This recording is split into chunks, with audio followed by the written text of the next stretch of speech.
TGIF. Hope you all have had a wonderful week. I know you are ready for the weekend to begin. So, welcome to the Just Ask Char advice channel. We will be getting started very soon. So get comfortable, get ready, and relax.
We sincerely thank you all for your support.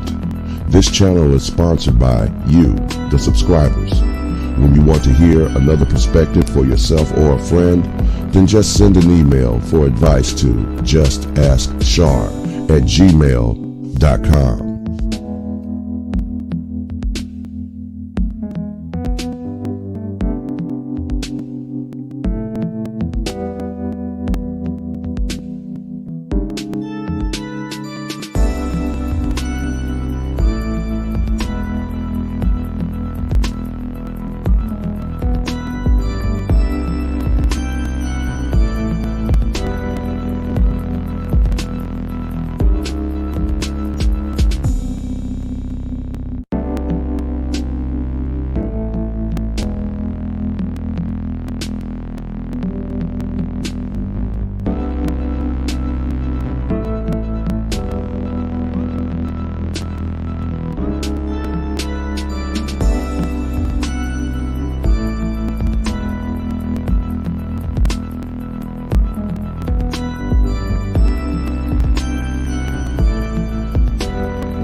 All right, we are ready to get this show started. Be sure to like, share, and subscribe.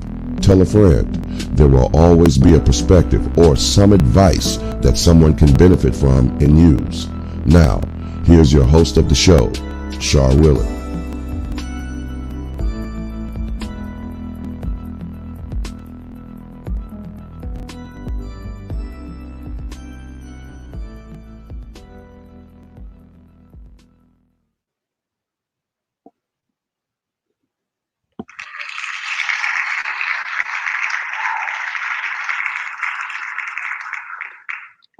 Greetings, greetings, greetings, everyone. How are you guys? Happy Friday. Hope you guys had a peaceful week. It has been very interesting. We've been getting a lot of news that states are opening up. And you know, some of those first places are the hair salon and get your nails done and all those type of things. Get your Jordans. You know, they've been setting us up. I saw a video earlier on Facebook, and it was by the comedian Bill Bellamy, and I'm with him on that. All the places that we frequent are the ones that's opening up. And he said he's going to wait till all the yoga and Pilates studios open up before he go out. I'm like, that's a great idea. You better be prepared and take care of yourself. And what else is going on? Oh, and as far as with the new bill that they're talking about or planning to talk about, because the talks has been suspended to the end of June, I'm told, and they're definitely taking off that unemployment off the table for the next stimulus bill. So for all those that are crying about, well, people getting $600 extra a week. That's not fair.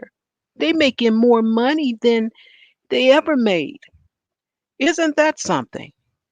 So people are at home with their children, mind you, all day. So that means you have to eat more electricity, more everything, more toilet paper, more everything that you're using. You need that. It's not money that they're giving that you can actually go and buy diamond rings and go on vacation with. I could see if they were talking about giving us $6,000 a week extra. Okay, I got you. Or even a month. I got you. That's a little excessive, but $600 a week, and it's pitiful if people don't even earn that. People come out here and work hard. Now, no shot at McDonald's, but I must say, you all, a lot of times you forget to put those fries in the bag, and that's pretty much the best tasting item you got. So, hey, we feel a little something about that. But other than that, seriously, people work hard. They got to deal with all these people. And trust me, these attitudes, supervisors, they feel in some kind of way. People are not always easy to get along with. You got to come in and look at them. You got to work with them. Half of them want to work, the right speed or do the right thing. Some come late, some don't come at all. You got to pull the weight. And those that are good, they're always going to push more work on you. So let's be honest. It's tough, and you're not giving people a living wage. And just go ahead and stop taking that take the word living off the term living wage. Just say you're giving them a wage. Just be honest, you know. But a lot of people have been crying about that 600 that extra $600. They heard, but they're not talking about all these millions and billions that go to these companies. Oh, no one is really talking about that. At least not the same ones that are complaining about the extra $600 a month. And I think that's just really sad, how a lot of people look at these people that us have to really go out here and work hard for our money. And we're not getting enough money to really even survive. I think it's pitiful. But I just wanted to mention that. And other than that, I'd like to welcome to the panel the lovely, classy, classic Ruby, everyone.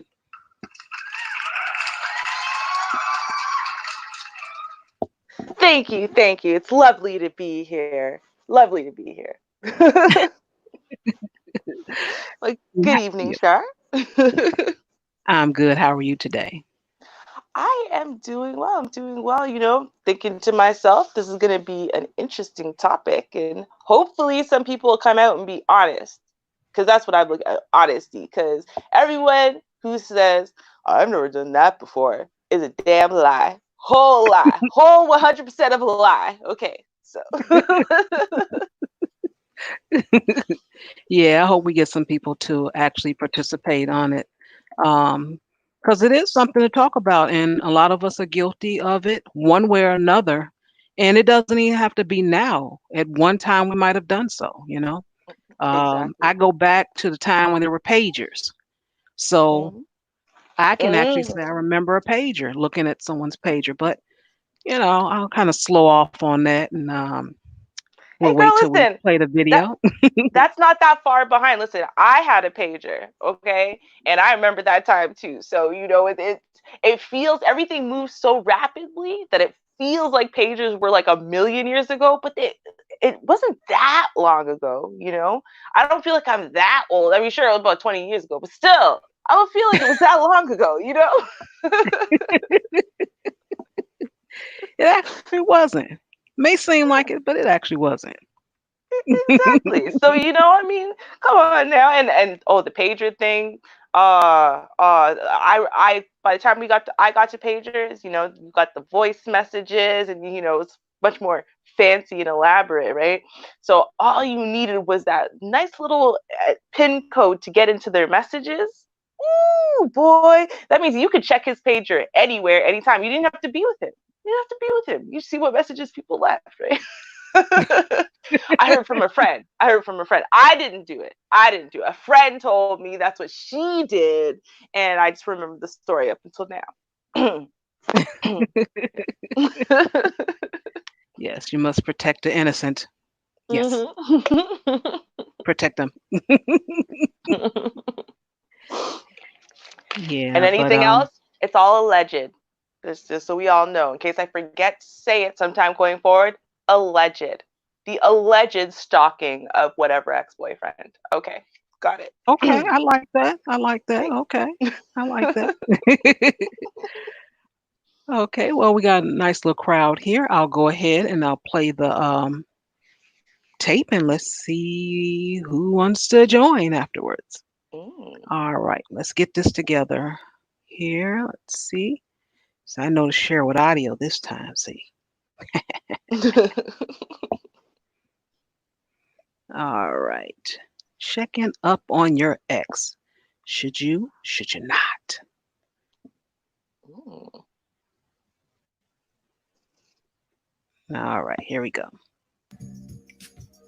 Today I have a letter from a young lady, and I'm ready to get right on into it. She writes, "Hello, I have a fan question. I have been burned badly by many different men in my life, and this last guy who I've known for quite some years. We only dated half a year though. We lived an hour apart, but we have always had a strong connection, or so I thought. He dumped me via text message. We both are in our 30s and we have children, not together. Anyway, after dumping me through text message saying that he was damaged and no good for anyone and I deserved the best, I was immediately blocked on everything. Then I find out that he is already living with someone else and was in a relationship on Facebook not even a week after dumping me. He swore up and down he didn't cheat, and the above reasons are why he dumped me. Through text, mind you.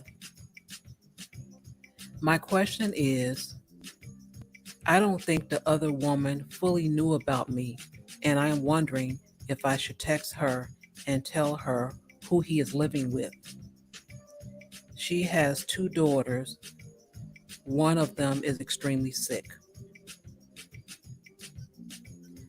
Thank you so much for your letter."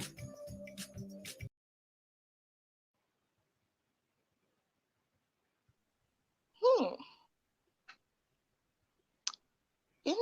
All right. Interesting. Okay. So it's not just the idea of checking up on an ex, but she wants to report on the ex. Hmm. Yeah. Want to give a little bit information. She wants to say, hey, um, I know this, I know that. You should know this and you should know that. Isn't that something? That's uh, yeah. I mean, because I understand. I understand the where she's coming from, or where she thinks she's coming from, where you know she wants to help another sister out. That's where she thinks she's coming from. Really, she's coming from I want to punish him. I want to get him, right? I'm going to expose him. I'm going to get him and ruin his other relationship too. Because if I have to be alone, he has to be alone. That's more so where she's actually coming from, even if she doesn't realize it. But I understand the part where it's like, okay, he's a cheating, lying fraud, and you want to save another sister from being in the same place that you were for so long.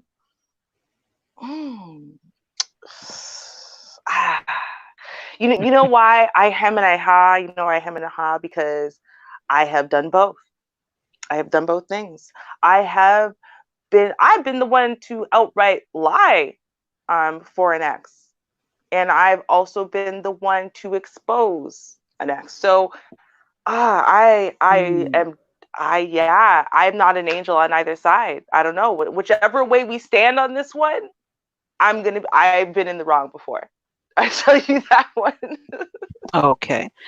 Well, what I was wondering is what was the purpose of, her doing all of that, going through this man's information, because she had to go through his information in order to find out these things.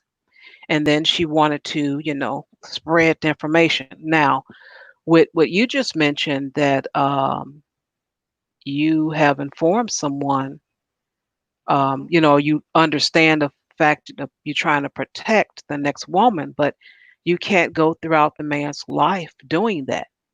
Now, No, if this definitely person not. was something, molested children, whatever, then you go to the proper authorities, do the paperwork and everything, and they'll, take care of that. But um, to try to save the next woman from a broken heart, or for her to just tell them no, no, because your experience with them, I don't really see how that really works pretty well. But you can go ahead and share your story, and let's see if we get some people to join in.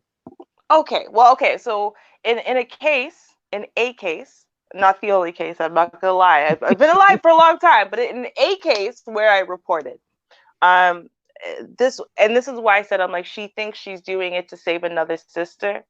And it's very unlikely that that's actually true, because there's definitely a selfish component. There really is going to be. Now she's got to figure out what that selfish component is, and see which one is most important in making this decision for her. So in my case, my ex was using my name, and lying on me, right? So making a bunch of lies and excuses and whatever, and using me as the shield, right? So it's not that he was a liar and a cheater, it's that I was. It's not that he was irresponsible with money, it's that I was. It's not that he didn't want to commit to her. It's that I'm calling down his phone every day and begging for him back, and it's making him so confused. So he was using my name like constantly. Still, this is like a year later, using my name. I hadn't even thought about the dude. I don't message him. I don't talk to him. And but he was using my name constantly. Now the way I found this out is through a third party. So we had a mutual friend, me and the new girlfriend had a mutual friend, and that mutual friend, knew about her, and like didn't say anything. She didn't say anything to the new girl, like, hey, I know his ex, and didn't say anything to me, hey, I know his new girl, right? I wasn't really interested anyway. But it was like it just got to a place where the lie on top of lie on top of lie, and how horrible he was painting me, and how much he was using my name still as the excuse for current behavior, like I had anything to do with him. And she finally got frustrated, and sad, and kind of upset for her friend, and said, listen, I know his ex, and I know this is bullshit. I'm gonna ask her if it's okay, and I'm gonna three-way her so y'all can talk to each other, and she can confirm or deny what's true and what's not, because you are living in a fantasy land. This is not true. And in her case, it was a similar thing. The girl has two kids. One of them has higher needs, and this woman was making a lot of sacrifices for my ex, a lot of sacrifices.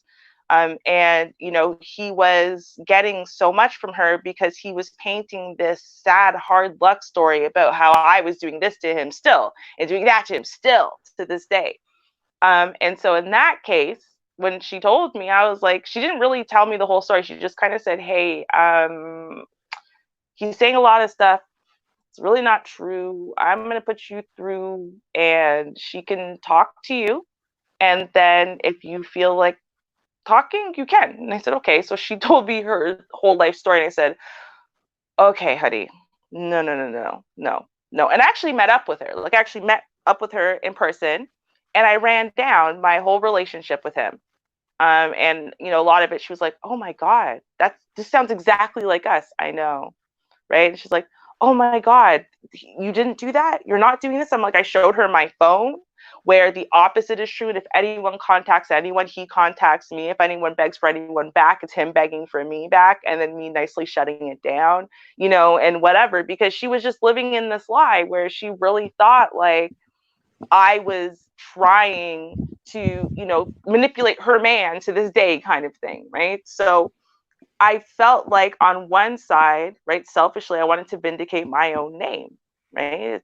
How dare you slander me?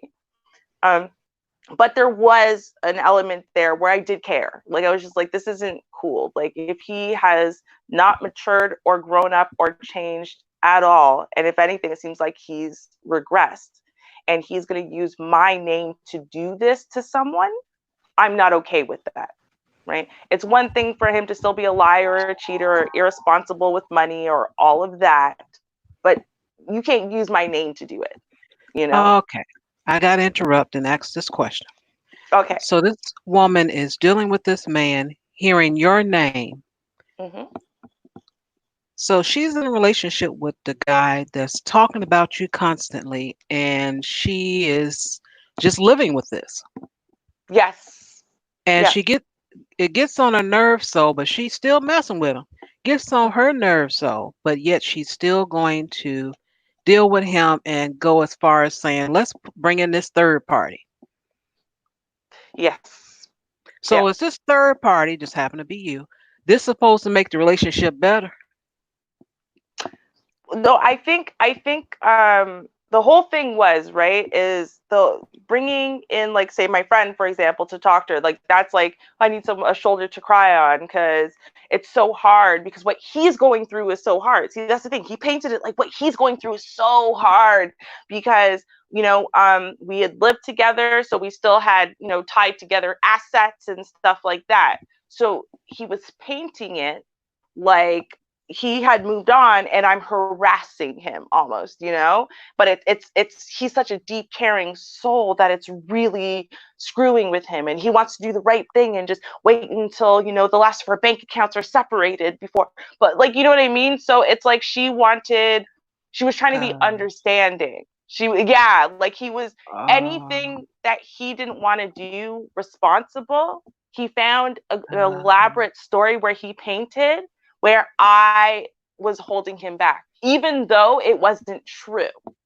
Like, all of those things were already separated, but she didn't know they were. He was painting it like it was true. So, and she continued mm-hmm. to deal with this guy Mm-hmm. instead of just leaving. Yes. See, and she's that mothering type. Yeah, I'm gone. Yep. Yeah. That's it for me. Mm-hmm. Yeah. Yeah, no, and I'm positive that after I gave her all the information, I'm actually positive. She broke up with him initially, but I'm positive she went back to him, and I'm pretty sure she's with him till this day. But I felt like I did my due diligence. I did what I wanted to do, which was I cleared my name with evidence and receipts. And I gave her a heads up about what the next 4 years of her relationship's going to look like, right? So now, whatever she wants to do with that information isn't my business. I haven't thought about them again at all, honestly. But, it's like whatever.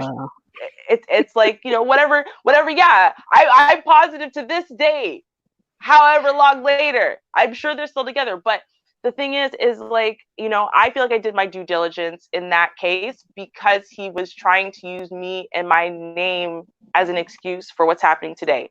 And I But found Ruby, out. that's different. That's different than the story that was read. That lady It looked is. on her own. You were brought into it, and he was using your name to try to get out of do it. See, she should have left him alone for that reason. If he didn't want to be responsible, what difference does it make what you did? It's a new relationship. I would have left him alone because he's still hanging on to it.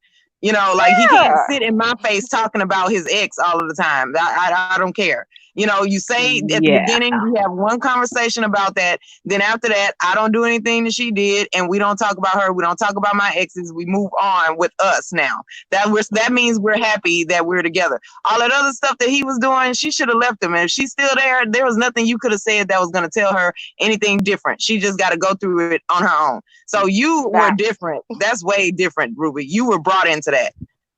Yeah, well, I was, and you know what? See, I empathize with her because in that relationship, I turned into a mother, right? And so I wasn't a spouse; I was a mother. You know what I mean? You know, it's a very different position to be in with someone, and she's that kind of person. And so what he did was he just latched on to another mothering type, and then he made sure that he manipulated that. If that's just who she is at her core and that's where she's comfortable, for her, it works. He found a woman that needs to be a mother and he needs a mother. So they work out, you know? Exactly. You had to get out of that anyway, because for you, you were forced into that role. So like, that's what they want. That's probably why they're still together. Exactly. And If that's they why, again, are. you Hi, ladies. I didn't get to say Greetings. hi the right way. Hi, how are you? I had a free moment, so I had to come up here with y'all. I had so much fun the last time, so I'm just gonna hop on the panel, you know, when I see the link in there, you know, just so y'all know.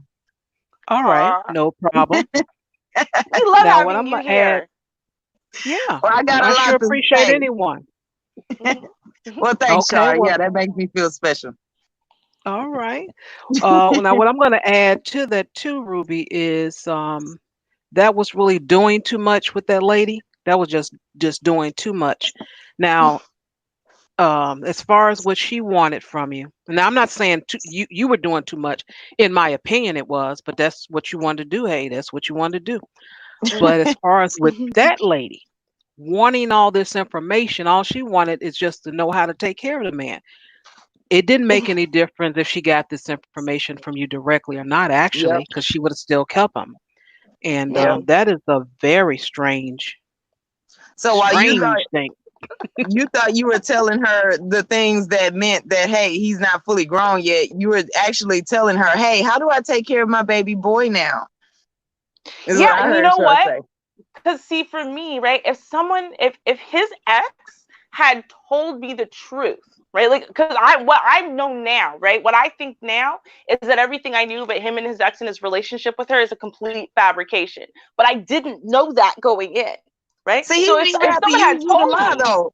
He's dumb because he didn't even have to use you to lie and say you did all of that stuff. All he had to say was, I didn't want to. And she would have been like, oh, okay, it's cool. You're my son. I'll do it anyway. You know, so he just, you know, stepped on you for no reason. That's messed up. No, because he used the same. So that's why I'm like, it's 50-50. He lied on his ex or not, because it's what worked on me. Right. So because it worked on me, if she came to me and she said, oh, that's bullshit, girl, this, da, da, da, da, da, and she had run things down the way I ran things down for this chick, there would not have been another date, another text, another nothing. We would have been done.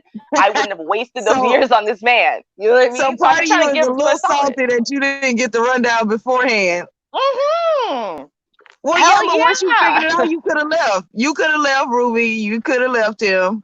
No, because I didn't figure it out. I didn't think all of that stuff was a lie. That's what I'm saying, right? So, so it sounded believable. Empathetic, right? That's the worst kind of liar. I know, and I'm a sucker because I'm empathetic and I am a caregiver, right? I don't want to be someone's mama, but I am a caregiver and I do give a shit, right? And I'm a helper. And, you know, then the whole psychology thing, because I will literally detach myself from the fact that I'm in this and be your psychologist for 2 seconds. So, like, all of that, you know, it's so easy if you are a manipulator to manipulate that.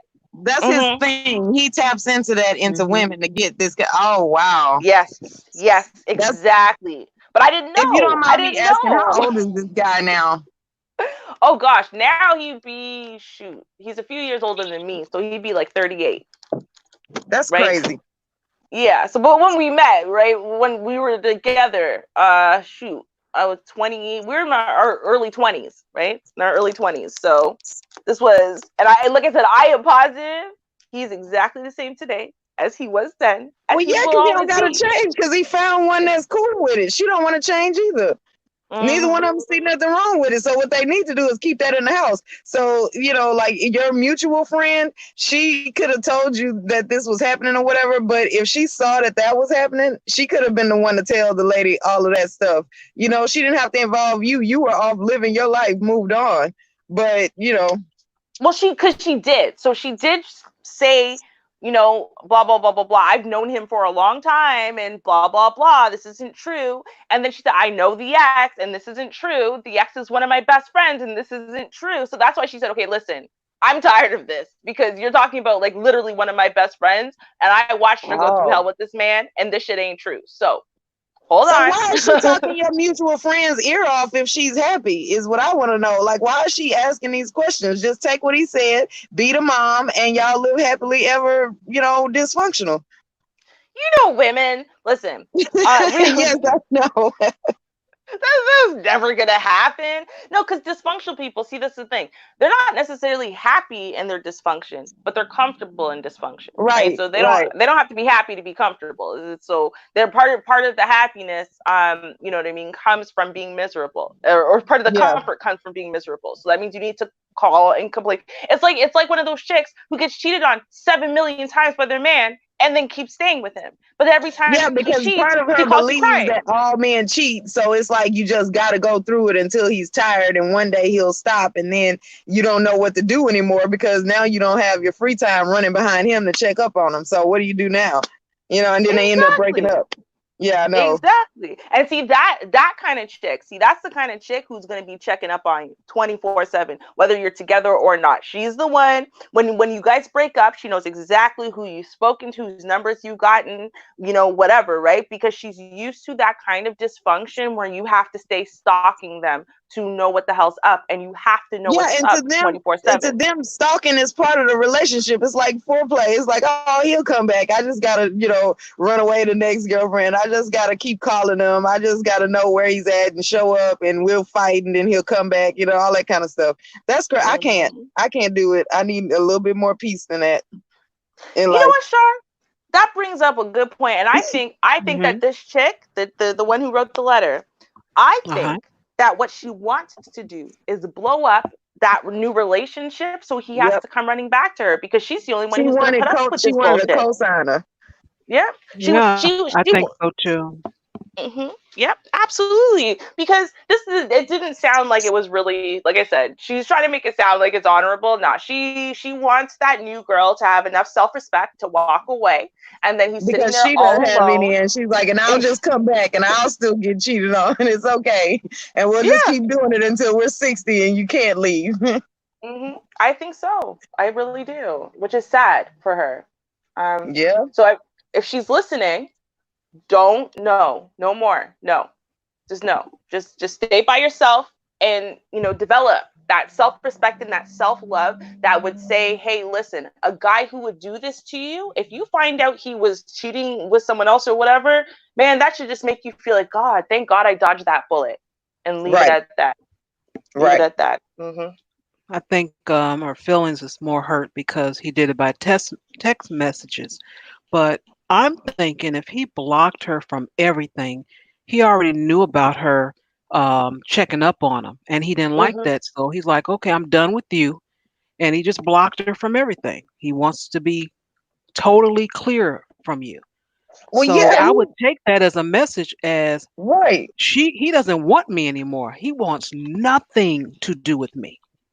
Right. Right. He's cutting off any possibility for you to find him. And you somehow went around those things thinking that it was just a little hurdle that you had to climb to do it anyway. Plus, I think she's harping on the fact that it's only been a week since they broke up. Well, no, it's been a week since he broke up with you, but since he informed you that you were broken up, he's been broken up with you for a while in order to facilitate enough to get into a house with this lady. That's not something that's usually just overnight. There are a few men who can pull that off, but for the most part, that takes getting to know the woman and then her agreeing or needing to want to live with you.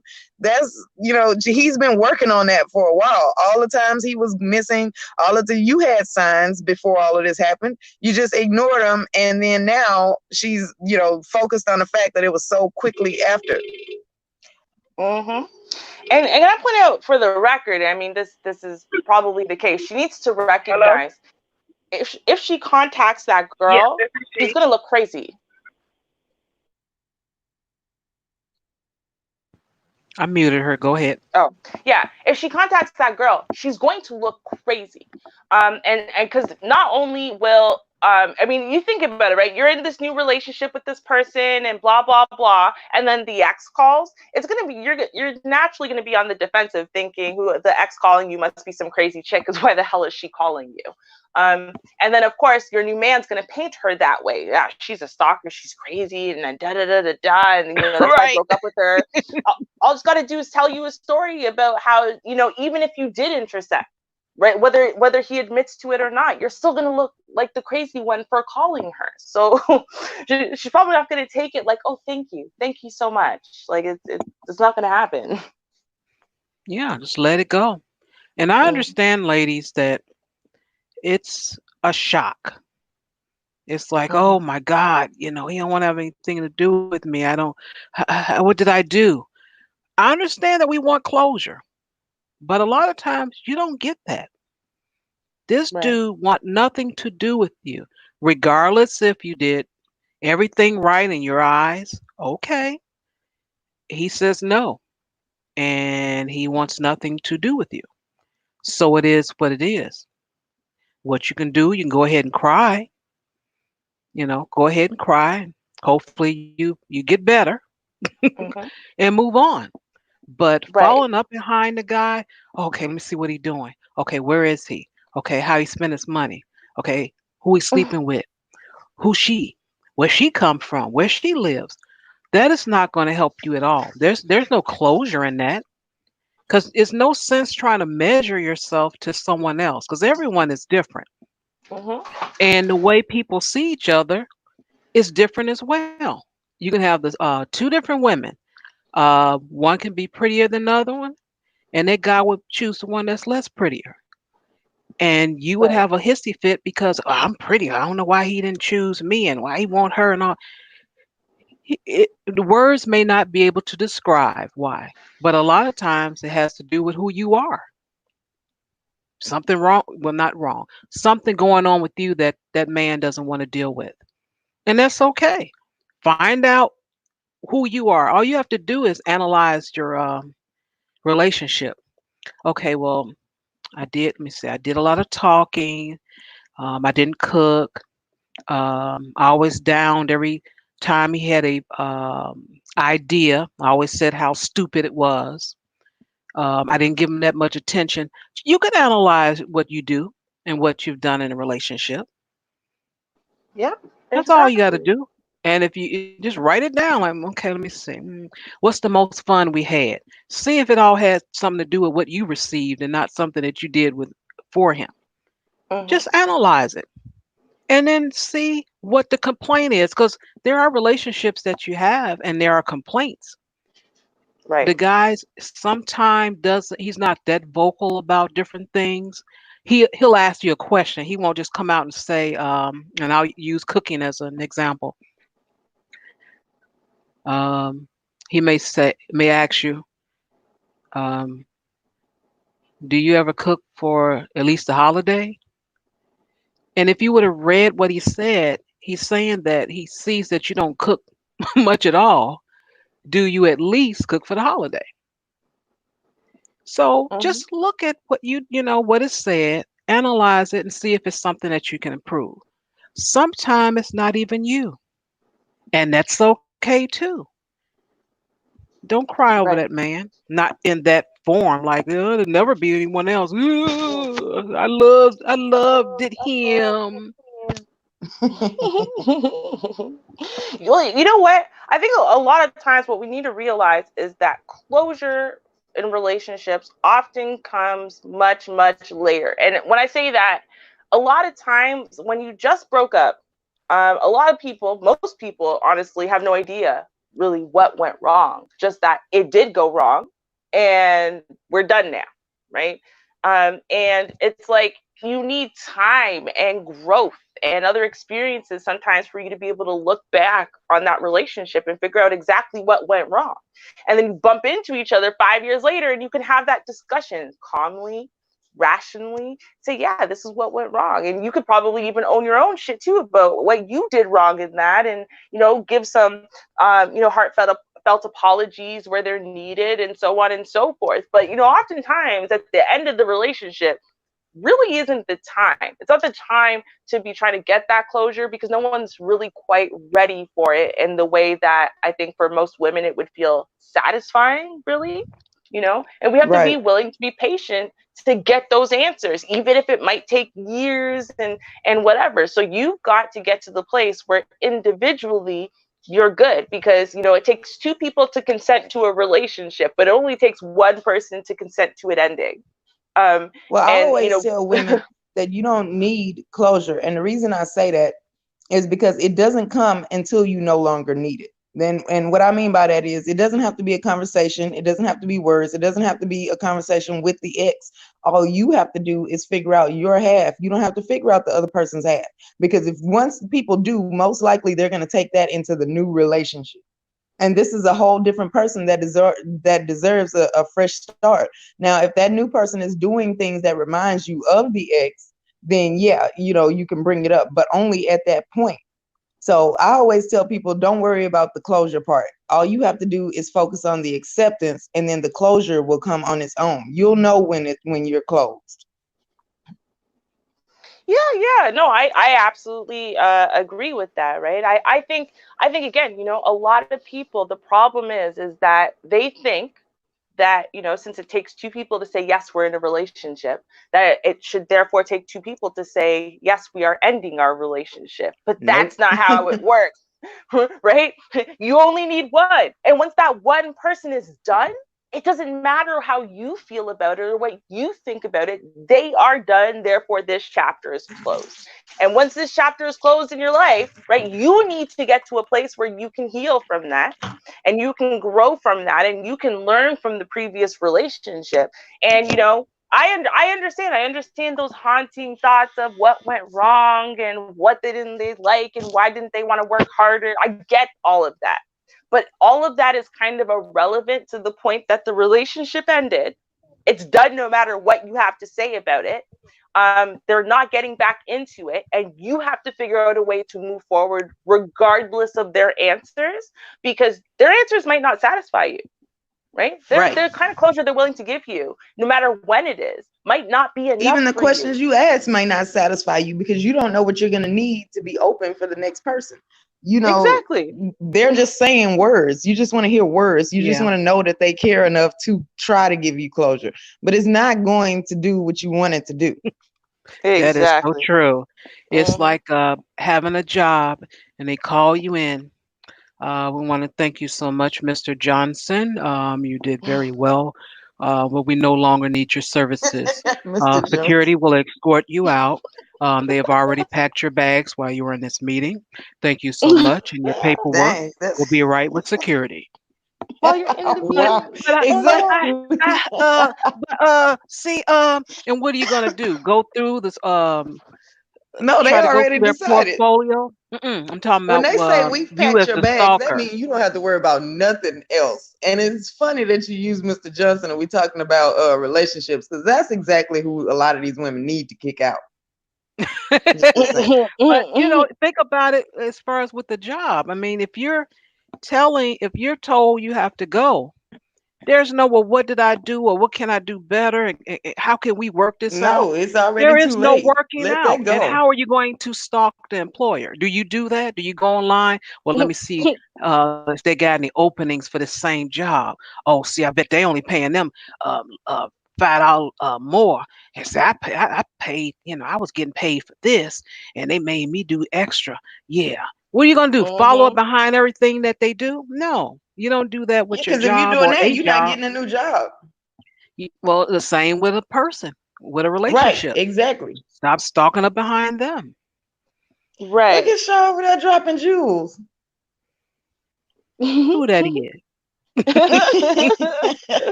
Hey, Ray J, welcome. Hey, what's Greetings, good? greetings. What's good? Greetings, greetings. Hello, good Uh, evening. hey, good evening, good evening. I guess I want to deviate on what a lot of y'all said here shortly. Which one you want to hear? You want to hear my story, or you want to hear my deviation from what y'all saying Well, both, first? because we can only tell it from the women's point of view. We're telling women that you should not do this. Now, from the man's point of view, tell them why it won't work. Okay, now this is not me, so I'm gonna get that out the way No, right now. This is not me, but I do have It's an Mr. example Johnson, of a. right? Okay, go ahead. Yeah, we're gonna say it's Mr. Johnson. Let's put it that way. Got you. Mr. Johnson be acting up. Mhm. But I know a lot of guys who actually do video surveillance of their children and of their wives when they're at work. They have apps around their house, surveillance 24/7 while they're away. And that's just one example. That's like close to home. But then of course, yeah, the second thing is you have some guys that, yeah, they do be checking on social media, like depending on what kind of control he has over the women in his life per se. Sometimes he don't want her to get too far away. It depends on how they are with their relationship per se. So I mean, it really doesn't work with guys because I mean, depending on the way he was raised, some guys, I think naturally, a lot of guys just aren't that narcissistic.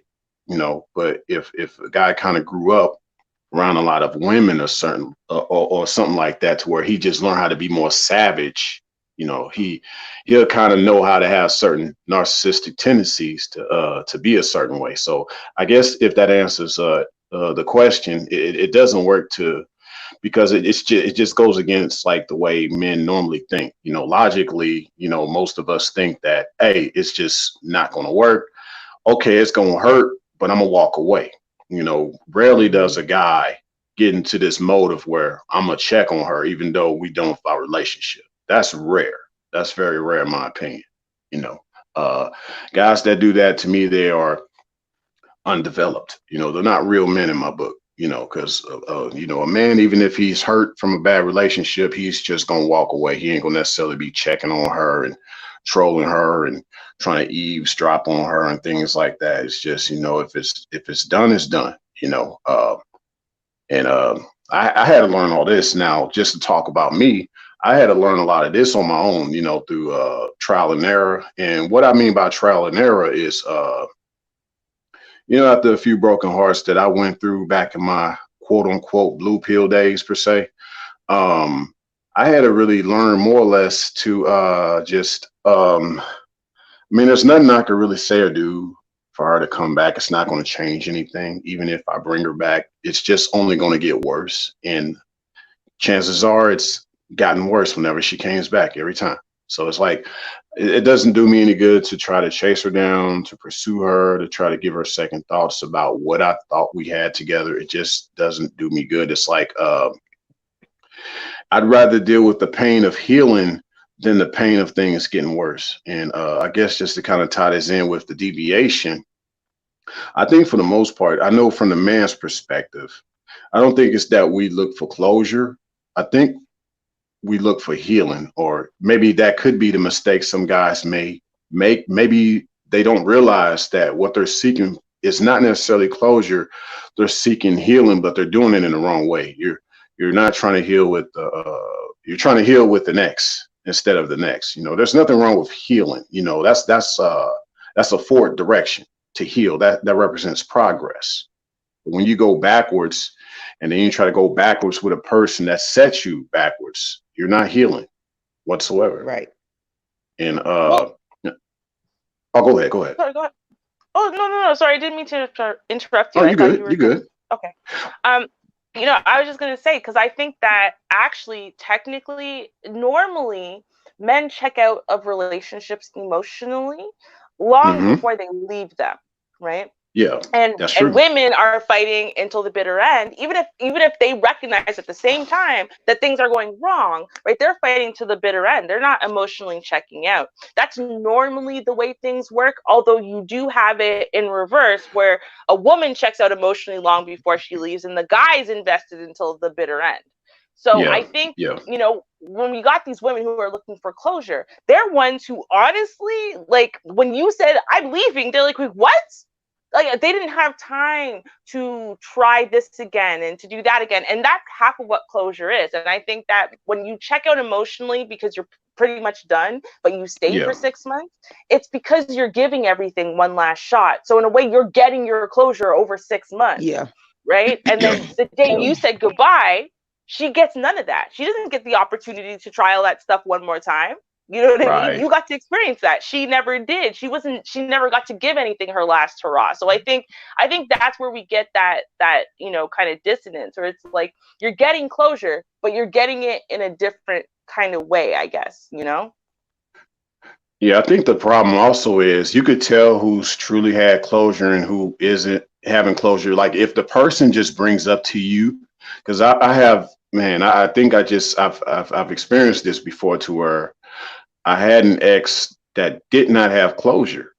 And but you're coming my way with all this baggage still, but you're saying you're ready to be around me, but you're really not, because there's all these Right. feelings and energies that you're bringing them. A lot of the stuff is spiritual. A lot of times we think about how we run into the wrong person and we could have made better decisions. But see, this is my opinion, and I don't know what you ladies think, but I think, and I think this is where, the balance of the yin and the yang comes into place, the feminine and the masculine.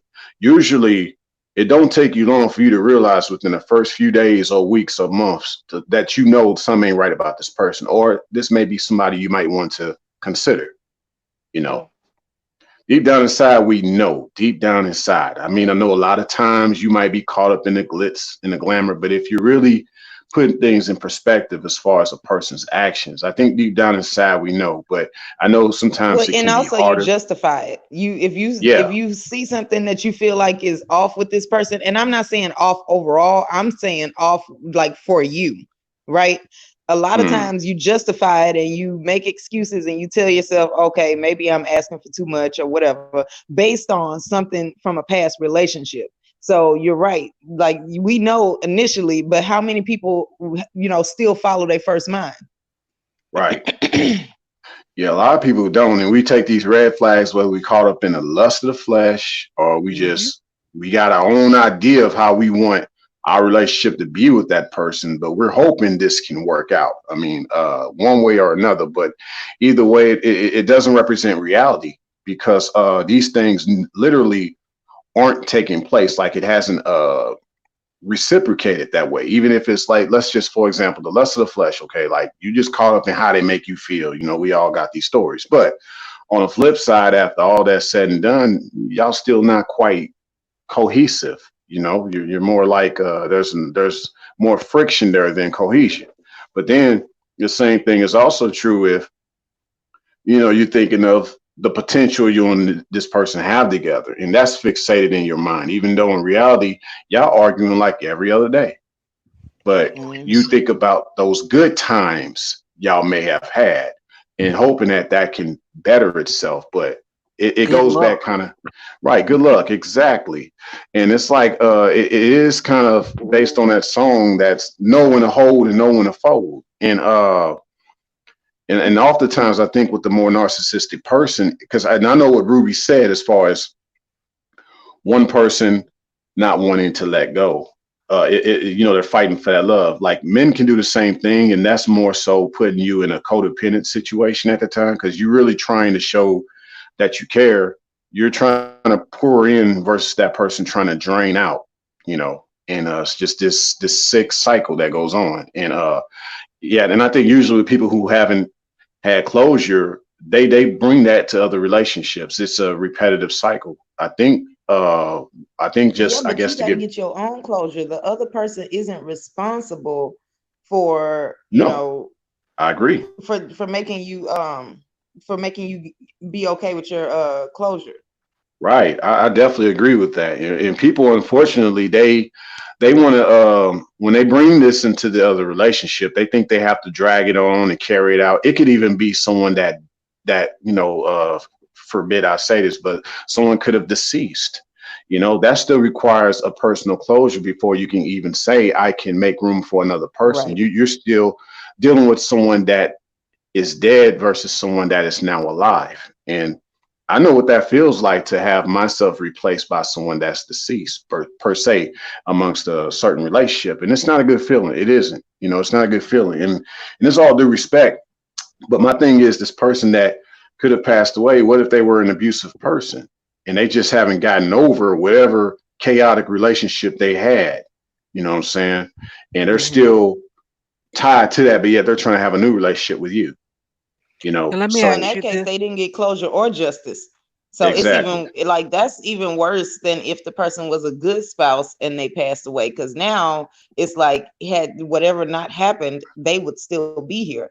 So in any situation, the thing they all have in common is you have to get the closure on your own. It's not going to come from the other person because they're not your clone. They don't know what it is you specifically need. You might not even know what you need yet until you're out of that person's life. And this is why I say that is because Mhm. if you're in a relationship and you did actually give your all in a relationship, you got a lot of memories and feelings and emotions and everything tied up into that person. You have to have some experience without them first to see what you want to keep from it and what you don't. Don't let the next person tell you what you should keep and what you shouldn't keep, because then you're just going to end up resenting that person because now they're just, telling you who you are. You didn't formulate that yourself. The problem I have with people seeking closure is it sounds like to me you're asking someone else to define you now because you had a breakup. Like you let one bad thing that wasn't happy, wasn't pleasant, tell you that now somebody else needs to be in charge of a big component of your life. You're basically not trying to get your perfect match. You're trying to get someone to replace the other one or to be the opposite of the other one. Either way, Yeah. you're still focusing on the ex a little bit too much, in my opinion. Yep. Yeah. Well, I you know agree. what? Here's why I disagree with that actually. Because if Okay. you don't figure out what went wrong in your previous relationship, right, and you don't examine that thoroughly to figure out what went wrong with you, what went wrong with them, what you liked, what you didn't, so on and so forth, and learn those lessons and do that healing, you are just going to repeat the same relationship over and over and over again Well, Ruby, until I'm you saying learn you those are lessons. supposed to do that, but the other person's commentary isn't necessarily helpful or necessary. I'm saying, yes, figure out what you feel like went wrong, because then that way you know what you can do in a relationship. You know what you want and what you're looking for. Don't ask the next person that you're dating, and don't ask your ex, the one that you're leaving. Sit down somewhere, figure out what you think happened in that relationship before you even have a conversation with your ex. Because No, what no, if no, they show up and they tell absolutely. you it was all your fault? What if that wasn't Right. true? Absolutely. But here's the problem, and I agree with you. I do, right? And this is the thing: people have to learn how to be introspective, right? And but Yes, at the same yes, time, that's true. they do. They have to learn how, because most people are not very introspective. And a lot of people, here's the problem: a lot of people, when they're going about this closure thing on their own, what they figure out is all the things the other person did wrong, right? They're not Because they really not doing good. their own way. Yeah, see, they Yeah, still they're not not really doing good what at I'm saying. analyzing Yeah, themselves. You need someone right. else to tell you all the ways it was entirely your fault sometimes. Honestly, you do. Because if Well, they then you're tell gonna you keep all the falling ways, into relationships where the other person tells you, what to do then. So you're no, no, not no, gonna no, no, ever no, no. have. That's not what I'm saying. Listen, listen, listen. No, So I here's know the what thing, you're saying. right? I know. Because I'm if you're not saying the people. introspective, no, if you're not introspective at all, you're not an introspective person. You know all the ways that that person ruined your relationship. You're not really good at telling how you did. They're going to tell you all the ways you did. Now, if you combine those two things together, you figure out what went wrong in your relationship. Now, I'm not saying it should be necessary, but I do understand how it can be helpful. But like I said, it like at the end of the but relationship, after there's not though, always the time for that though. Sometimes y'all right? both need some time to and I mean time, months, maybe years, to self-analyze and to grow and Have you to do heard the those part where things. it said in our training where it says however long you've been in a relationship, you need at least half that amount of time? Ooh, really? So like, if you That's were in a 20-year relationship, you need 10 years to You heal? need 10 years. That's And excessive. that's not that's saying deep. 10 years alone by yourself. That's saying 10 years away from the person, because everything's going to just come flooding back. Yeah, a No, lot of memories. But see, that's the other thing. Like, you know, if you think about it, just based on what Topaz said, it's like when you see that a person is still attached, like as far as connected with the like as far as the ex and all that stuff, literally that's what it is. They're still connected to the ex. They're still connected to them. They haven't transferred their energies, even in a healing perspective, as I believe Classic Ruby is talking about. They're not you transferring or transmuting that over to a healing scenario. They're still dwelling in the past. They're still living in They the still hurt. And holding out hope. yeah.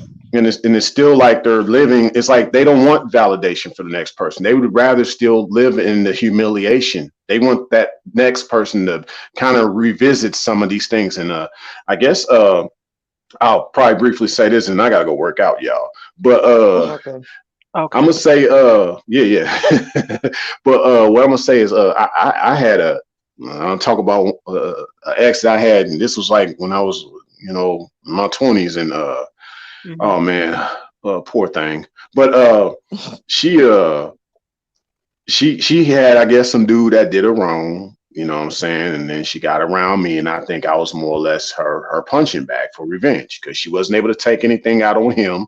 So she decided to do all those things with me because she wasn't able to do that with him. And I didn't even know all this. Like, it just blew my mind away that a lot of people actually do that. So really, some people, yeah, when they're attached to their ex, they're not transmuting or transferring the pain. I mean, they're transferring the healing. Yeah. They're giving you the same pain that they wanted to yeah, give to their ex.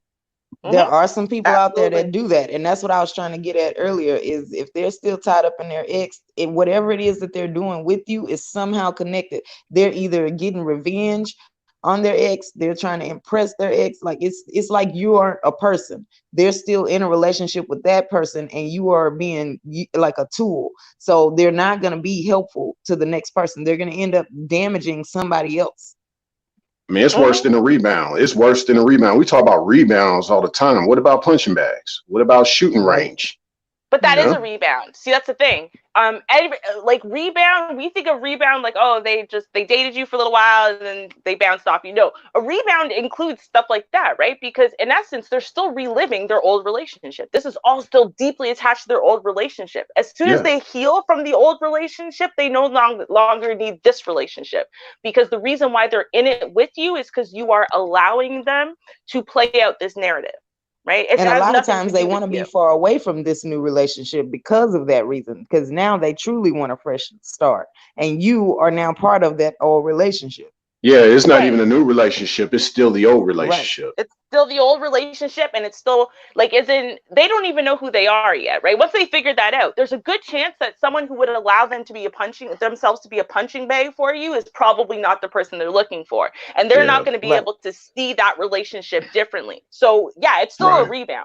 It's just a really destructive one for you because you took a lot of beatings for it, and then there's no payoff except, oh well, thanks, I'm healed now. Have a great life. That's what you're gonna get. Yeah, because people don't want to see themselves as bad, and if you're their punching bag, they can't stay with you because now they got to be, different. You were part of the healing. Yeah, they got to keep apologizing to you. Yeah. I like to interject because Ray J has only a little time. Did you have a quick second to answer the question if you had some woman check up on you? You talking about me? If I had a woman that checked up on me? Yeah. With her cell phone, or however way did she try to check up on me? Right, just like with the letter I received, checked up on you through Facebook, your cell phone, pager. Yeah, I'm gonna tell y'all something wicked. Well, I have two stories about that. One is Yeah, I had a chick, and I ain't gonna lie, I did something crazy because I said, we folk talk about blue pill days and all that, but I was something else. Like I was kind of one of them slicksters sometimes. But what I mean by that is I left the phone on the countertop. Took a shower after we chilled together. I decided to take a shower, so I took a shower. Little did I know she was on my phone. But I had a feeling after a few days later, she told me she was checking up all my social medias and pictures and all that. And I was like, I left my phone there on purpose, right? And she's like, you did? I said, yes. So I said, how you like them pictures that you saw? You like those pictures, right? And that blew her away. But that's one story. But my second story, my final story for this is, yeah, well, after one of the exes, the same one that used me for a punching bag, uh, after she called herself breaking up with me the first time per se, and this is after her getting me to actually be with her after all these ultimatums. And I didn't even want to be with her like that at first. I wanted us to kind of gradually grow into it, but I decided, okay, I'll go all in. So, you can only imagine how I felt upon us first breaking up. I felt like I wasted a lot of time.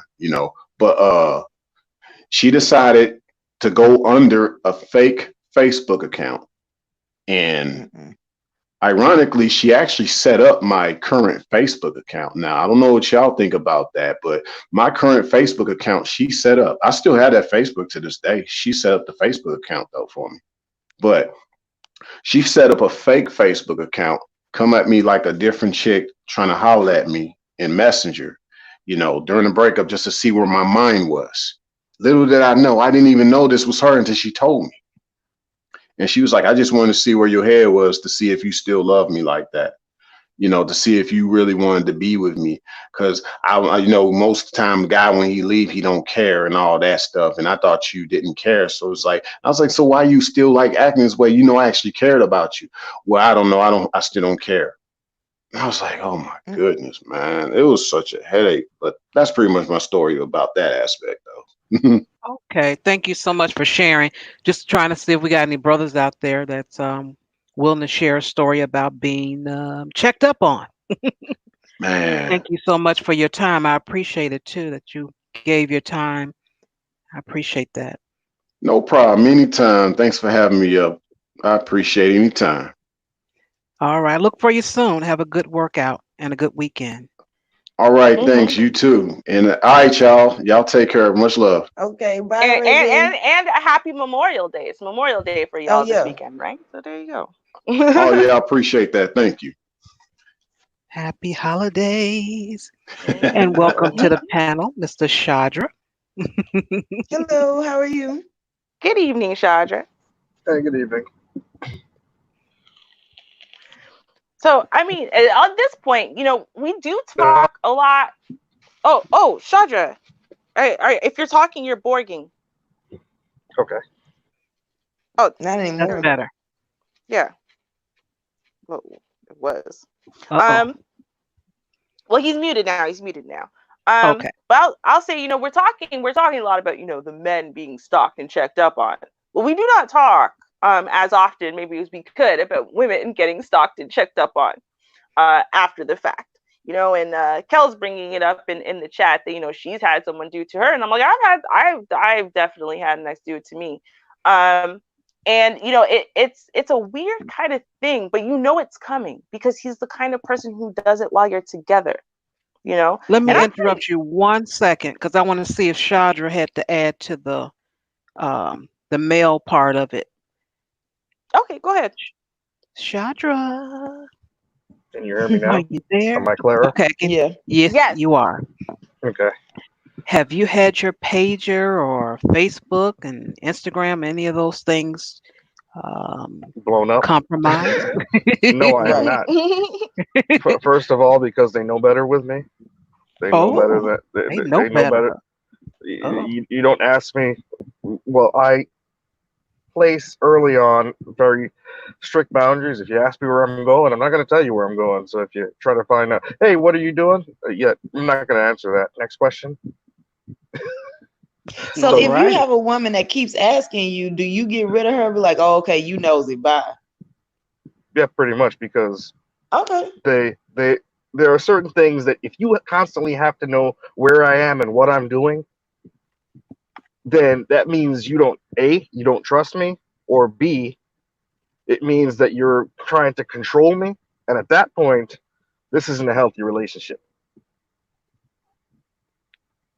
So do you believe a woman could want to know where you're going because she's concerned or just curious, or do you feel like it's always control?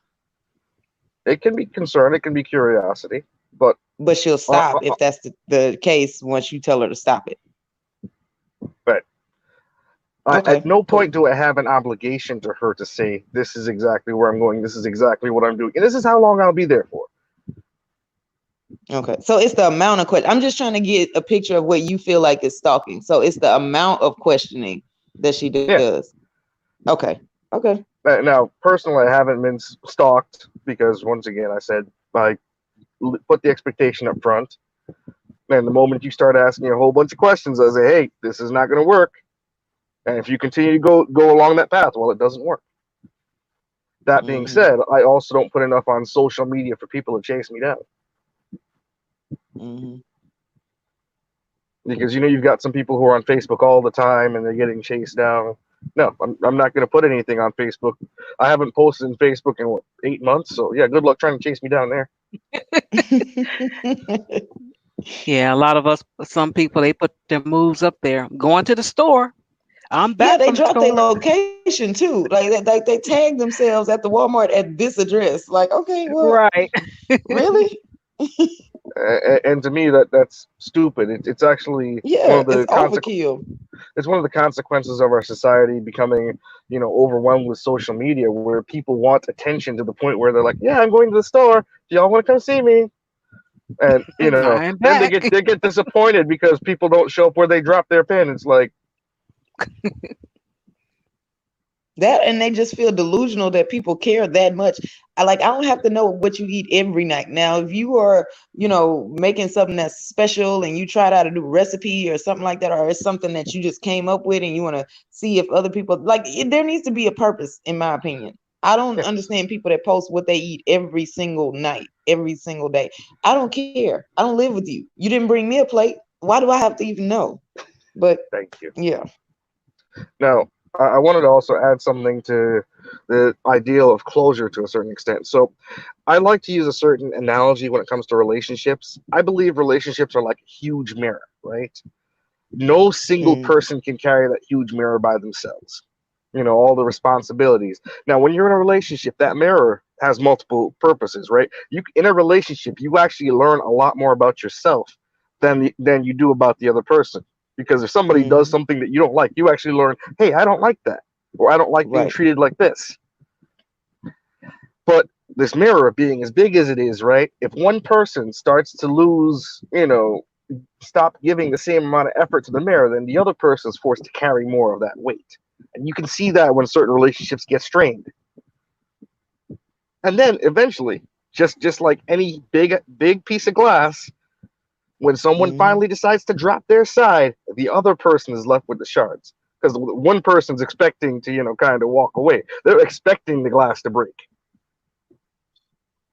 Right. The other person gets caught unaware very often. Even if both people know that, the mirror is getting heavier and lagging to one side, the other person is still holding onto the mirror in hopes that the other person just doesn't let go. And it's a lot of that hope that leads to a lot of the hurt in those relationships. It's a good I like analogy. that analogy. I like it. Yeah. And a lot of these people don't realize that as they're dealing with these relationships, they have these hopes. These hopes aren't necessarily rooted in reality, but more so the image they had of the other person. Sometimes the image they saw, the reflection they saw of the other person in the mirror. Because you see people in some of these abusive relationships going, oh, well, I know he's a good guy. He just gets angry. The excuses that people make for other people. And these are things that end up... Go ahead. Oh, go ahead. I'm sorry. I didn't know. I thought you were finished. Go ahead. Go ahead. You're first. Oh, well, no, I was just going to add on to that is because the reason why, because I hear a lot of this stuff in my office. And so when I hear somebody coming in and making excuses for the other person, my job at that moment is to bring them to the reality of the fact that, okay, but they might have a good person underneath, but that person hasn't surfaced yet. They're still doing the destructive behavior that's hurting you. So you can't hold out. What if you don't make it to that point where they change or whatever? So you can't give them that excuse because they have to be willing and want to change. As long as you're excusing it, there's no reason for them to change. And that change might be to not be with you and get with somebody that needs that in a relationship. Yes, I agree with that. But a lot of people don't actually change who they are at the core because change, Right, as mentioned before, requires self-reflection. And people right. who, like the lady in the letter, decide they're Hmm. going to chase after someone else, it's they haven't gotten honest enough with themselves to say, hey, I spent time. Everybody has strings that ties them to everybody else, right? I spent time with this string. I tied my string with this person. Every emotional, every experience gets tied into that string. But at some point, you got to be willing to cut off your leg to stay alive. Mm-hmm. And even though those emotional attachments are still there, at some point you have to look at them and say, hey, this is not healthy for me to hold on to this thing or hold on to these pains or hold on to this person. Any hope that a person has is only realistic if you're open to it changing. You might have Yes. hoped that you were going to be with that person forever, but if things change and now you can't, you have to be capable. I'm not saying overnight, I'm not saying instantly and to a great extent. I'm saying you have to leave room for that possibility once there's something that's saying that you guys are getting ready to break up. I'm not saying going into a relationship thinking that it's going to end. What I'm saying is you can go into the relationship, have all the hope in the world that you guys are going to end up together forever. But when it comes to that point where you guys are now breaking up, you have to be willing to accept that. Just be able to accept it. Don't be a person who can't handle or can't ever accept that something has ended. That's just not a healthy person to begin with. And one of the things I would like to say is that people are addicts to both pleasure and pain, right? So part of the reason Hmm. people are in relationships is A, the pleasure, and B, the pain, because a lot of times our existences are based on the pains we encounter, right? Hmm. So for some people, they're actually in relationships that are negative for them because they have that excuse now. Oh, if it wasn't for my husband who's this kind of worthless guy, then I'd be Yep. doing this in life. That's a good point because I've seen that as well too. There are people that need that excuse. They don't really want to do anything, but they're afraid of admitting that out loud. So if somebody's stopping them, oh, I can't be anything more than this. So then if you ever break up with them, if people ask them, okay, well now you can try. Well, no, this person took it away, and you see that unfold, like they unravel. There's a lot of dysfunction in these relationships. Wow, that is something. That is, I hate to say that's deep, but it isn't deep. But No, I'm he's telling the thinking on truth that, because I've seen it. I'm looking on that level. That's pretty deep to use that as an excuse. Wow. But okay, Because these are the I'm people sure that it's would be out there. afraid of failure. They would be afraid of success. They're afraid to try to do anything. So as long as somebody else is there, that person can be the reason why not. These you'll know that because they spending way too much time trying to figure out what you're doing. So I see how that came into this conversation because this lady has not moved on to do anything after a breakup. What I always tell people to do after a breakup, something that you couldn't do while you were in that relationship and something completely new that you never had any idea. Just see if you would like it. You might pick up a new skill, and all of that will replace all of those memories. And now you are a new person. This lady's doing none of those things. She's sitting around using her leisure time to look up what he's doing and then count the minutes since they've been broken up. She's still in that relationship. She still thinks that Yeah. she has this right to do that. So I know exactly what he's talking about. He's telling the truth. That exists, and it exists a lot. It's not just one person in the community that does that. Mm-mm. That is so sad. But it's out there. But it's sad. Ruby, thank you so much for your patience. Did you want to go ahead into the woman part of, well, the man looking into the woman now? Yeah, because I mean, and it's actually amazing that we thank God Shadra got up here just as Ray J had to go, because without the male perspective, we will not be able to answer my question. Because I think women and men do this for different reasons. I do, just the way that it Well, comes Ruby, you off. know I love your questions. Thank you. Like, because when you think about it, right, like normally with women it's so emotionally based, and it has all to do with these emotional ties. And I totally agree, Shadra, with they kind of like, it's the hopes and dreams of what you were hoping and dreaming he'd be, and that's what you're holding on to. But it seems like when men get all stalkery like this, both during a relationship and afterwards, that it's not really about hopes and dreams. It's not about who he hopes she would be or not. It's almost like wanting, I don't know, and you correct me if I'm wrong, but it seems like it's more about controlling what he already knows he has or what he lost, right? Like she is a good woman. She cooks and cleans. He's being very grounded about what the relationship even was. It's just that lack of good quality connection was good enough for him. He just doesn't want to lose this great woman, so he's going to stalk her around the globe and know every single man who said hello or liked her stuff on Facebook or called her or anything. So it seems like it might be more about control. I don't know, but what do you think? I like to, well, I'm in regards to that kind of person. I think what happens is in relationships we gain a certain degree of ownership, or we like to believe we own the other person. And while this is not actually true, we don't actually own anybody. But when you say this person is mine, right? Because they're in a relationship with you, a lot of times people tend to transfer that ownership even after a relationship. So for this guy, right, he considers her as part of his territory now, right? Mm.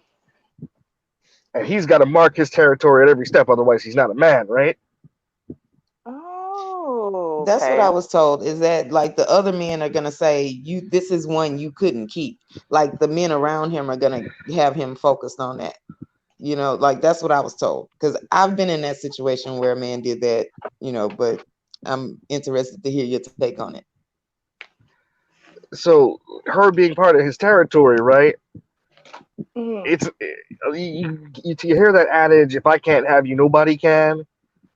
Well, Yes. I think a lot of these guys have that in their head, and I'm not saying this is correct, and I'm not saying every guy that stalks a woman has this, but a lot of these guys have this in their head because this woman is mine, and in his head, she's his, right? But in reality, she's never been his. She chose to be with him for that period of time, and then she chose to not be with him. You tend to see a lot more of the stalking come from not the guys who break up with the woman, but the guys who are broken up with, who can't take that rejection. Right. That Good makes point. sense. Yeah, no, that makes Yeah, sense because because if they break up with you, they're already over it. Like you said, they've been getting their closure already. They're done. If you break up with them, now it's like, well, wait a minute. What do you think you're doing? Nothing happened enough for me to think that we need to break up. So what? You don't get to just do this. Well, that's what I heard. That's what I heard him say. no, it's kind of like, so basically, so women, get all stalkery and stuff, right? Because of a fairy tale they were holding out hope for, that now they're losing, and all that time, and that they invested into the fairy tale that would never be. And men get all stalkery because a piece of their property is trying to walk away from them. And both of those things are the view of women and manhood. Like men, they are, they tell each other that they should be able to own a woman. They should be able to hold on to things like that would make them a man, to be able to create stability. For women, we're told that we need to figure out what's wrong with them. We need to be able to earn their trust, to get their ear, to listen to us, that kind of stuff. So I think both of the people get stalkery when they haven't figured out what it is they did that means that they failed at society's definition of womanhood or manhood, is what it sounds like they have in common. Now I got an interesting one, the male take on this one. So I did not date this guy. Didn't date him. I did have a situationship, we'll say, with his brother. Like I guess that's what you call it, situationship with his brother, and he knew this.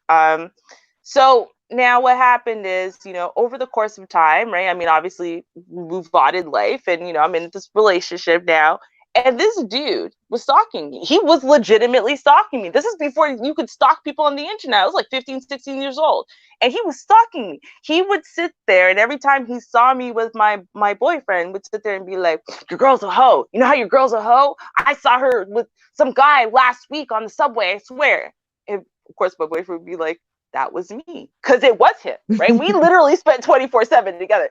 So he did this. He did that with that boyfriend for 4 years. He did it with my next boyfriend for 4 years. This man was like legitimately stalking my movements. He seemed to know where I went, what I was doing. Like, I swear to God, if I didn't know better, I would swear he literally followed me to my job, waited outside, whatever, because he always knew what I was doing. And then he was always trying to like catch me in something so he could reveal to whoever I'm dating that I'm a hoe, which of course didn't work because I'm not a hoe. And so it never happened. But why would someone who you've never dated, you would never given, like, I mean, there was this moment about 5 years after this started. We were at this community center, and he had just been all of these insinuations and these insults and whatever. And I am beyond my patience. And so I decided to play him for a second, pretended I was interested for 2.5 seconds. Right. And then he actually came in for a kiss, and I was like, what is wrong with you? Hell no. I hate you forever. Right. So, it's like, but he continued to stalk me after that for years. I'm positive the only reason why he doesn't stalk me anymore is because he lost touch with where I live. That's about it, because I moved.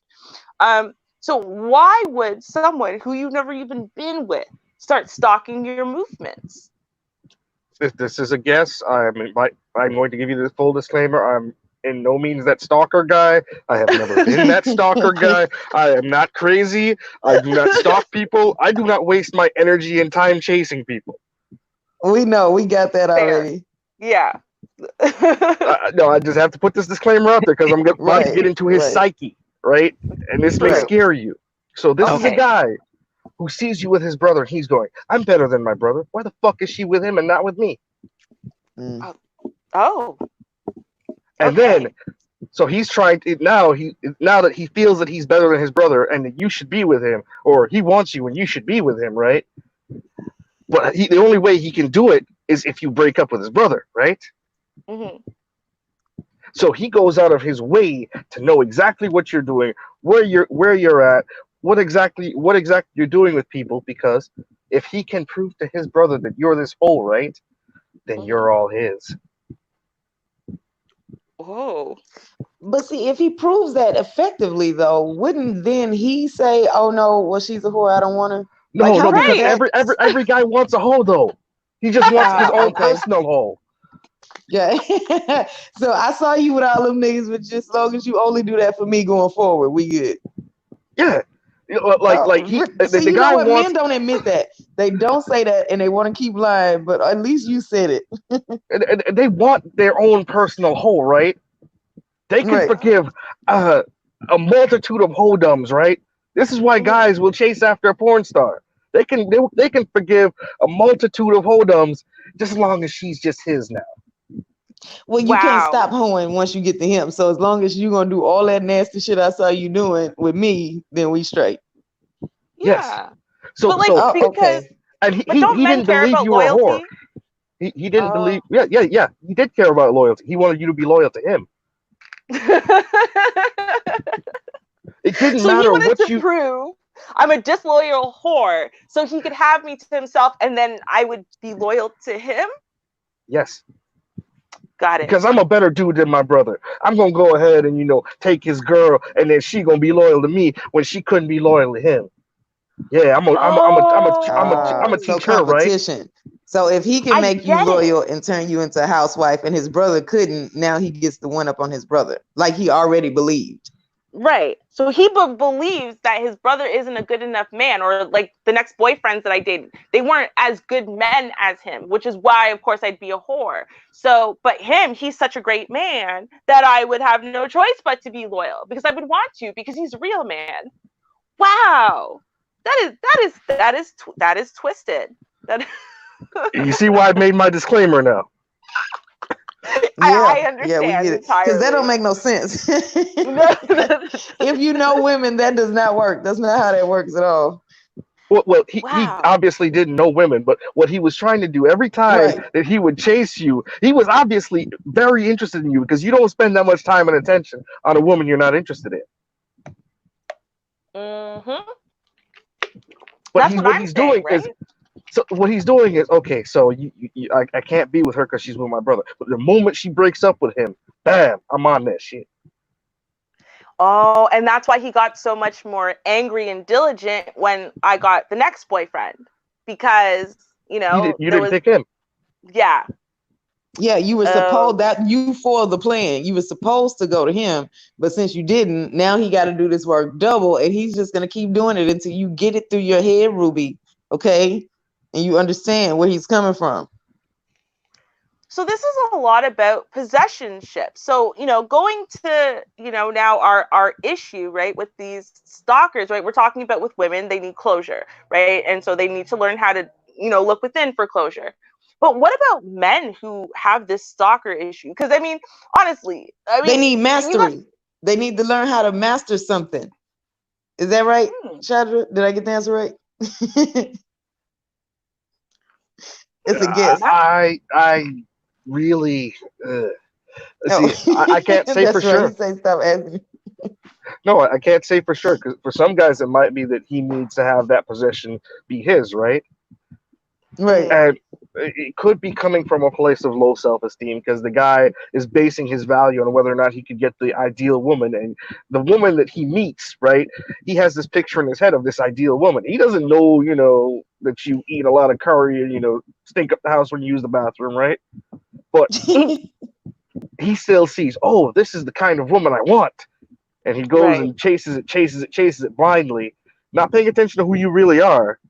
But But see, okay, because and I'm gonna say, right, no one's gonna admit it, right? But there's gonna be people who listen to this who have this issue, right? As men, they are doing this to an ex right now. They've done this to an ex.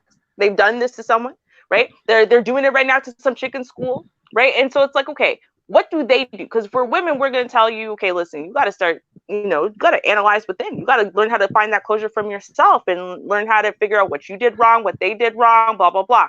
What do we tell men to overcome this? Because they're gonna be listening to this and be like, God damn, I do that. I do sound like a psychotic freak, right? It's like, well, just stop. You can just tell someone, just stop stalking your ex's Facebook. Honestly, if people could just stop, they would.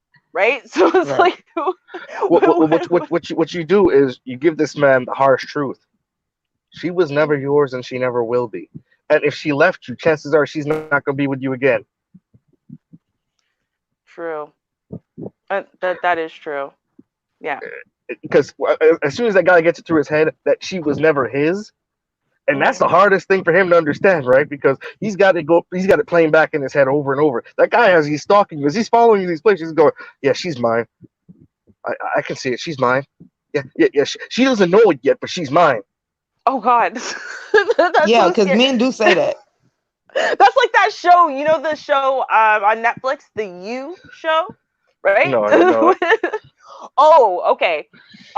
Long story short, basically this dude, he stalks his prey, aka the girl he wants to date, for months in advance, accumulating intel about her so that way he can appear to be the perfect guy so he can acquire her, right? So it's not even about her really bonding with who he is and having shared mutual interests or whatever. He just stalks her and then pretends he has all of the interests she wants and needs for her to be interested in him so he could acquire the girl, right? She's being held up on a pedestal. Of course, eventually she falls off the pedestal and that never ends up well, but it's a really good show. But yeah, it's kind of like that. It's like he doesn't care about who she is or what she's about, or whether or not she actually has qualities he really needs in real life or anything like that. It's just she's on this pedestal. I want to acquire her. How do I go about acquiring her? Yeah. But unfortunately, it doesn't work out like that in real life because you could be the perfect guy, right? The quote unquote perfect guy because, you think you're the perfect guy for her. And then she'll go and pick somebody. And it's going to be somebody that you look at and you're like, wait, she picked him and not me? Like, what? What is she thinking? And I'm sure a lot of these guys, because in their head, she's mine. Why is she doing this? Mm-hmm. And once again, I've never been that stalker type, right? But this is what goes on in some of these guys' heads. I wonder, though. I wonder how much people silently stalk you. Like, they wouldn't let you know that you're being stalked because you said, you don't tolerate it. But, like, that doesn't necessarily stop you from stalking someone, right? You just don't let them know. Yeah, right? Like, I am not going to say that within one. the past month or so, I may or may not have seen somebody close to where I work spending an awful lot of time outside of their truck because, they moved out and, I haven't really bothered them since. But, Really? See? Stalked right there. Heck of a you know what happened there? Right? I didn't even acknowledge. Okay, so you just ignored it. Mm-hmm. See, the number, one of those things they teach you in parenting is, I'm not a parent, but those things they teach you for parenting is if you want a behavior to go away, one of the best ways to deal with that is to not give it any attention. Right. That because is true. if you don't give it attention, negative or positive, that person now has to resort to other ways to try to get your attention. But see, here's part of the issue. I agree with you 100% in almost everything but this, because here's the problem is that if someone's stalking you, right? They are trying, they don't want to be seen. They're not showing up everywhere so you notice them. They're showing up everywhere so they can stalk you, so they can see what you're doing. So when you don't acknowledge the fact that you see their presence, then they feel like they're still getting away with it. Ooh, that was a close call. But, he didn't see me, so it's fine. I can keep doing this and escalating my behavior, and he just didn't see me stalking him. And you know what I mean? I feel like this is one of those situations where, I don't know, some type of acknowledgement of you're stalking me, bitch, might be more helpful than not saying anything. Well, they know they're stalking you, but the end goal isn't for you to notice them. The end goal is for them to have you. So, right. Well, in that case, you start off with a brief conversation. Yeah, you are following me more than I would like. You should stop, or I can have the judge write up a restraining order, and we can stop it that way too. Well, since you put it that way, right? I'll be more careful. Right? Yeah. Yeah. But see what happens when you violate that restraining order and land yourself in jail. I'm not bailing you out. Congratulations. Put it that way. I'll be more careful. Okay. Well, she gonna be thinking in her head. First time people anyway. Be crazy, right? Like they're crazy. You gotta know if the chick you dealing with, you gotta know if who you being stalked by is okay with being in jail or not. If she don't care about being in jail, she gonna get right back out and say, "See, they couldn't keep us apart." We were meant to be together. Right? Look what I'm doing for you. Look how you treat me, and it makes things worse. I'm just playing. It's very, very hard to enforce restraining orders, which people who are being stalked in a very dangerous way learn. Very, very hard to enforce them. Because really all it takes, right? By the time, if you call the police and you say, hi, I have a restraining order against someone and they're here. Are they attacking you right now? No, they're about 150 feet away. And the restraining order says they can't be within 500 feet. Oh, okay, cool. They're going to show up in 4 to 6 hours, right? Like they're not showing up right now. And then from there, now you report it. There is no way of proving that that person was violating the restraining order, which means then they would need to spend money investigating whether or not there's any cameras in the area, blah, blah, blah, that can prove that this person was violating the restraining order. And it's so hard to enforce them. And this is why they're not honestly really an effective tool against stalkers for the most part.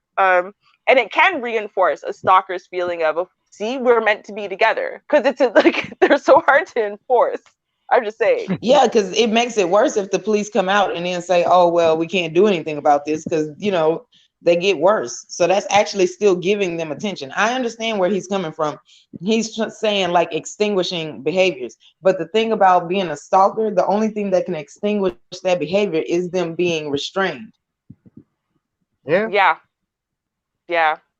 I mean, that and people showing up they to believe visit them in the that middle they of the have night. the entire they believe that they have the right to do this.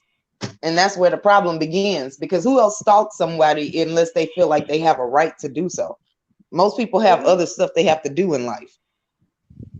Yeah. It's scary. And I think, okay, we're talking about this on a slightly cuter note, and a slightly more normal note because of the letter, and we're assuming that it's from a more normal point of view. But that's how it starts. That don't sound normal. See, that's the thing. We've normalized a lot of stuff. What she doing does not sound normal. It doesn't. let's not make that a normal thing. Is, oh, we broke up a week ago and now I already know who he's living with and all of it. No, that's not normal. If y'all broke up, you supposed to be moving on with your life or talking to him, not stalking him. If you don't have a way to get in contact with him, that means he don't want to hear from you. Well, you know, okay, here are the conditions under which I think it's normal. Because sometimes it is. Sometimes it is. For example, you have two people who are dating from a relatively small, tight-knit community, which means y'all all know everyone's business. Because in that case, all you need to do is have a friend. And that friend, whether you asked or not, is probably going to tell you about that and business. you're going to run into the person. Yeah, that's different because you didn't go looking for that when your access was cut off. Now, if you're in a small community and he picks up and moves to a different community and you don't know anybody there, and you somehow then go driving by said community to find out that is a problem. That is not normal. We're not even going to say that that's normal. No, it's not. But you know what? Listen, okay, I'm going to be real because I'm going to be honest.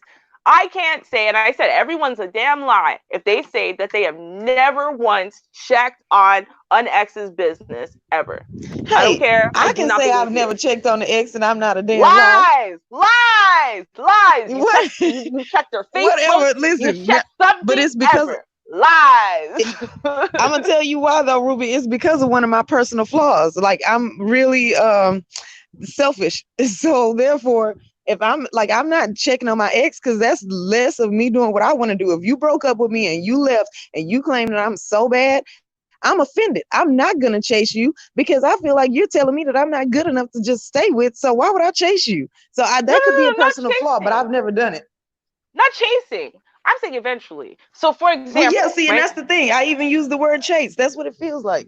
Yeah, no. See, for example, so me and my ex, right? Me and my ex-boyfriend, we were together for like 5 years, whatever, blah, blah, blah. Long story short is, we both started dating new people on the exact same day. We did this on purpose because honestly, even though we broke up, we still spent like 7 days a week together. So what happened was I was positive because I got a few phone calls from him, late night drunken kind of phone calls, that he got engaged to this chick and he was going to marry her. I was positive based on him calling me at all. And so I was like, all right, but I'm not going to check. I don't want to know, because if I find out now that he's engaged or married before me and I'm not engaged or married yet, when he's the shitbag of the relationship, I'm not going to be able to live with myself. So I waited until I had the rings on my finger, and then I looked him up and I went, yes, see, I knew it. So you were still competing, is what you're saying. Yeah, it was competition. 100% was competition. Yeah. And it's funny because he married that person he had the first date with, and I married the person I had the first date with, right? But they just got married earlier. But I was like, I knew it, right? But it was a competition, and I wanted to see. I just wanted to see if I was right. I knew he was going to marry this chick. I knew that there was no way she'd let him go, because for her, he's like the, bee's knees. I just knew it. I just wanted to prove myself right, almost, But I can't say that he's the only ex I've ever looked up, ever. I know what. But then again, I've also stayed friends with a lot of my exes too, being honest. So. I mean, I can say that I'm cordial with with a lot of my exes. Some of them hate my guts. I don't care. But some of them we're still cordial, but I still don't look them up. What'll happen is I'll either see them out or I'll see somebody that know them and I'll get an update that way. So it's probably another thing is I don't feel like I have to look them up because the information just kind of finds its way to me anyway. Exactly. Like I'm not doing it in like a, oh, I'm single I now know and I'm you're not. lonely and I gotta know if he wants me back. No, Right, like you're I'm just nothing like the chick in nosy. the letter, but I'm just No, saying yeah. I don't actually go looking them up because I feel like if they want to tell me, they should have just told me. That is annoying. Oh, I don't care if they want to tell me. I'm just nosy. I want to know. Well, That's I'm what going it to See, is. say and this. see, so I guess I'm not nosy enough. There's a certain age that you have to factor in. When you're Mm, younger, just start dating and everything. You do a little some silly stuff and your heart is more fragile. I got all that. So I'm going to give it up to the age 25. I wanted to give mm-hmm. 27 for the men, no more than 25 for the women. That's it. That's the cutoff. After that, checking up on them and all that turns into a level of stalking. You need to move Mm, on, find someone that likes you, Yep. and you'll be all right. So mm. sure, would you also include if they truly do have a genuine heart about it? Like if you're just a caring person and you do want to just make sure your exes are okay and see if they're living well and you can handle it. Would you include that as don't do it? Because I personally would, but I'm curious whether y'all would include that. Checking up on them.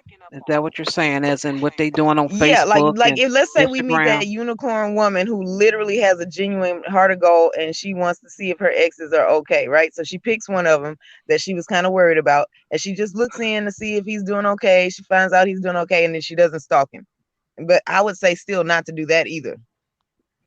Mm, I can understand with curiosity because that's just like with Right. some people I went to school with. I'm Hmm. curious, like, I wonder if such and such did, ever did anything with that modeling career or whatever. Yes, And I would exactly. look them up. But as far as someone I've actually went wiki with, no, I'm not interested. But Mm-mm. You know that what to though? me is a different thing because you have something in addition to the relationship with them. Y'all went to school together.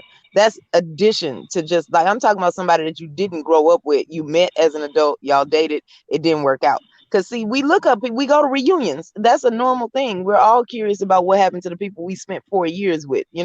So you have Yeah. an additional reason to want to look them up and an additional path to do so. You can see them at the reunion. So that to me, I think is separate. But if it's like somebody you met at and not college either, like somebody you met away from school, away from home, y'all dated for like 3 years, and then you're like, oh, I just want to know if they're okay, and you don't stalk them, and you do just want to know. I would say not to do it because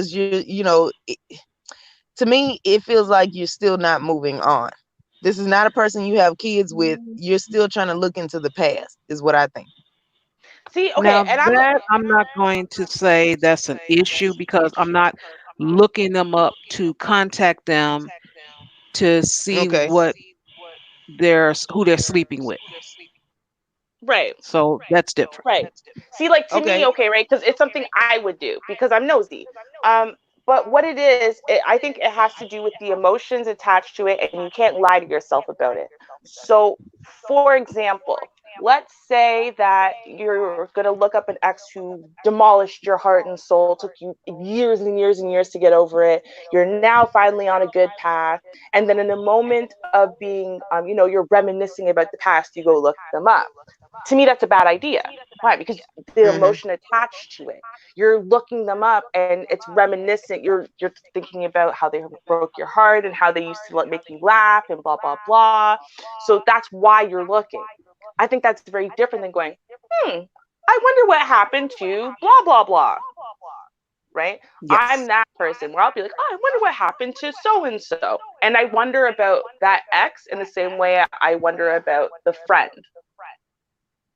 that So I lost you touch with. have moved past it and gotten to a point where you can just see them as not an ex, as like a person that you used to know, which would include friends.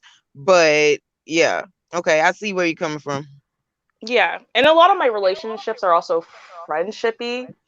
on a lot of levels. You know what I mean? I mean, sure, obviously you've got the other stuff in there, but that's why a lot of my exes and me can remain friends and real friends, because there is a deep friendship that's normally there. So I'm going to look it up and be like, oh, your mom and your cousins, and oh, you did go to culinary school, and oh my god, you got married, oh, it's a white chick, oh, and I'm just nosy.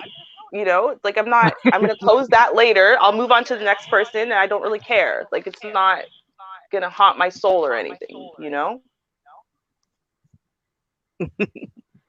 Yeah, I would agree with you with that. But as far as, like, unfortunately with this letter, this woman wants something totally different. It's not, Yep. it is too soon. So it's another level, and I consider that stalking. But I like think I said, I'll give you in your 20s. After that, then now you're going too far because you're I not Yeah. think even that looking ahead. You got a big future ahead of you. And Mhm. hopefully, if you're in your 30s, you got something in your current that you're focusing on, so you're not even thinking that much about your past. Is what I would hope. Yeah. Well, and no matter what age you are, in all of the other details, it's okay for you to look. Wanting to take action based on what you see is a different thing. And I don't care how old you are at that point. No, it's none of your business. It's none of your business. The only time I will say it might have anything to do with you, and this is very specified, is if you have children with this person, and that person, like, you have shared custody and blah, blah, blah. And then, I don't know, you see your kids in this chick's car or something, and you're like, who the hell is she? Right? Because in that case, you have like a reason to care. Well, yeah, But but that, see, you're that bringing would up be a it. legitimate reason, though. I do need to know who's around my children in case you have a lapse of judgment or whatever. But like outside of that, I have some exes that I have zero children with. We don't, have anything. We didn't grow up together. We didn't go to school together. I don't check in on them. And the reason for that is because, like, there's nothing that if they wanted to be here, they would be here. They would have done whatever that needed to happen for us to still have to talk. So since they didn't, like, we don't have a reason to talk. I don't need to know what's now. If I just happen to run into somebody that knows you and they feel like updating me, that's different. But I don't have a reason. I'm not even curious. I don't know. You know what? I think too, it matters if you are a millennial or not. I do. I think because millennials, like, we started, especially the older ones, right? We started this whole online culture, right? We started this culture where you can look up your friends, you look up your family, you can look up everybody. You kind of just always know everyone's business. You have certain circles where you're all engaged with each other. So I think it is a little bit different with millennials because it's not like before, where before the internet was like this, you had to try very hard to catch a glimpse of someone's ex, or blah blah blah, and so you didn't wonder about stuff like that as much. Whereas as millennials, like, now we're just used to knowing everyone's business, right? We're used to knowing what everyone's kids look like, and everyone's this and everyone's that, and everyone knows everything, and you never really lose touch with anyone because Facebook, Twitter, Instagram, Snapchat, this, that, right? So I do think it's a little different with millennials. And that's why I said, I'm kind of okay with you looking, but don't touch. No, you don't get to DM anyone. You don't get to like any pictures. You don't get to this. You don't get to that. You don't get to do any actions at all. You want to look and haunt yourself with stuff? Cool. But Well, you see, don't get to contact. that requires someone being honest with themselves, though, because some people, once they look right, they see that chick they always wanted in the wedding dress, and they feel they have to press the like button on that picture because it should have been me. See, you got to be honest with yourself. Like, if you can look and be like, "Oh, she got 5 kids, but I one dude." Damn. Mhm. Mhm. It's one thing to look and just kind of walk away, or find out something and walk away. It's another thing when you don't have the self control, and you have to be honest with yourself whether or not you're even over the person. Because if you're not over the person, you shouldn't be looking, because Yeah. the temptation will be Yeah. there. The Yeah. temptation will be Hmm. there to either A, take out the negative emotional response you have, or B, take out those emotions that, oh well, I haven't gotten abused by this person in so long. Maybe they've changed. That's so true. I haven't been abused by this person. Maybe they're different. Like, That's but crazy. you know what? That's It's something how that people think, people. though. Yeah, I it is, believe you. and people need to realize like someone could literally not be abusive to any girlfriend or any boyfriend they ever have other than you. And I know that sounds messed up. It's not blaming you. What it is it's blaming the toxicity of the relationship y'all decided to build. And the thing is, it's very, very difficult for you to pedal that back. Very difficult, if not impossible. And so, it doesn't matter how they treat the next person. It really doesn't. Because they can treat the next 5 girlfriends differently. And then when they get back together with you, y'all are going to fall back into the same habits. Why? Because essentially you're still about the same kind of people with the same type of characteristics that pull out the worst in each other. And so you're probably going to pull out the worst in each other again. So, if that's the case, because I know people like to haunt themselves that way, like it's not your fault. It's not their fault. It just comes down to y'all are toxic together and you always will be. Leave them alone. Go find someone who you affect in a positive way. You bring out the best from them, not the worst. And that's why I said they don't need closure from the ex, is because if that ex is going to be telling you their perspective of you, you're going to change yourself so that the person who could be there for you as you are can't find you because you don't exist anymore. You're going to respond to it, because otherwise, what's the point of you asking that question? If you ask an ex what went wrong, why don't you want to be with me, right? I am all for taking personal inventory and everything, but you can't ask your ex for that. You have to ask somebody who wasn't in a romantic relationship with you. Otherwise, because you're gonna in my opinion, the goal for a romantic relationship is finding somebody who likes what you have at your core. If you're gonna change your core, you're not gonna be able to keep it up very long. So it's just gonna cause more drama in the next relationship. So I'm going to disagree with that on the Okay. factor of there are some people who you can ask who will tell you the truth. Well, I'm not saying that I, they're lying. I'm saying that it's their perspective. no, I'm saying that there are some people you can ask who will tell you the truth. I'm one of those people who, if you and I have ever dealt with each other in any kind of way, and you come back to me sometime later and you say, "Hey, what did I do wrong here?" I'm gonna give you, to the best of my ability, an honest answer, right? Right. But then you got some people who use that as an opportunity to be abusive, and you have to understand that.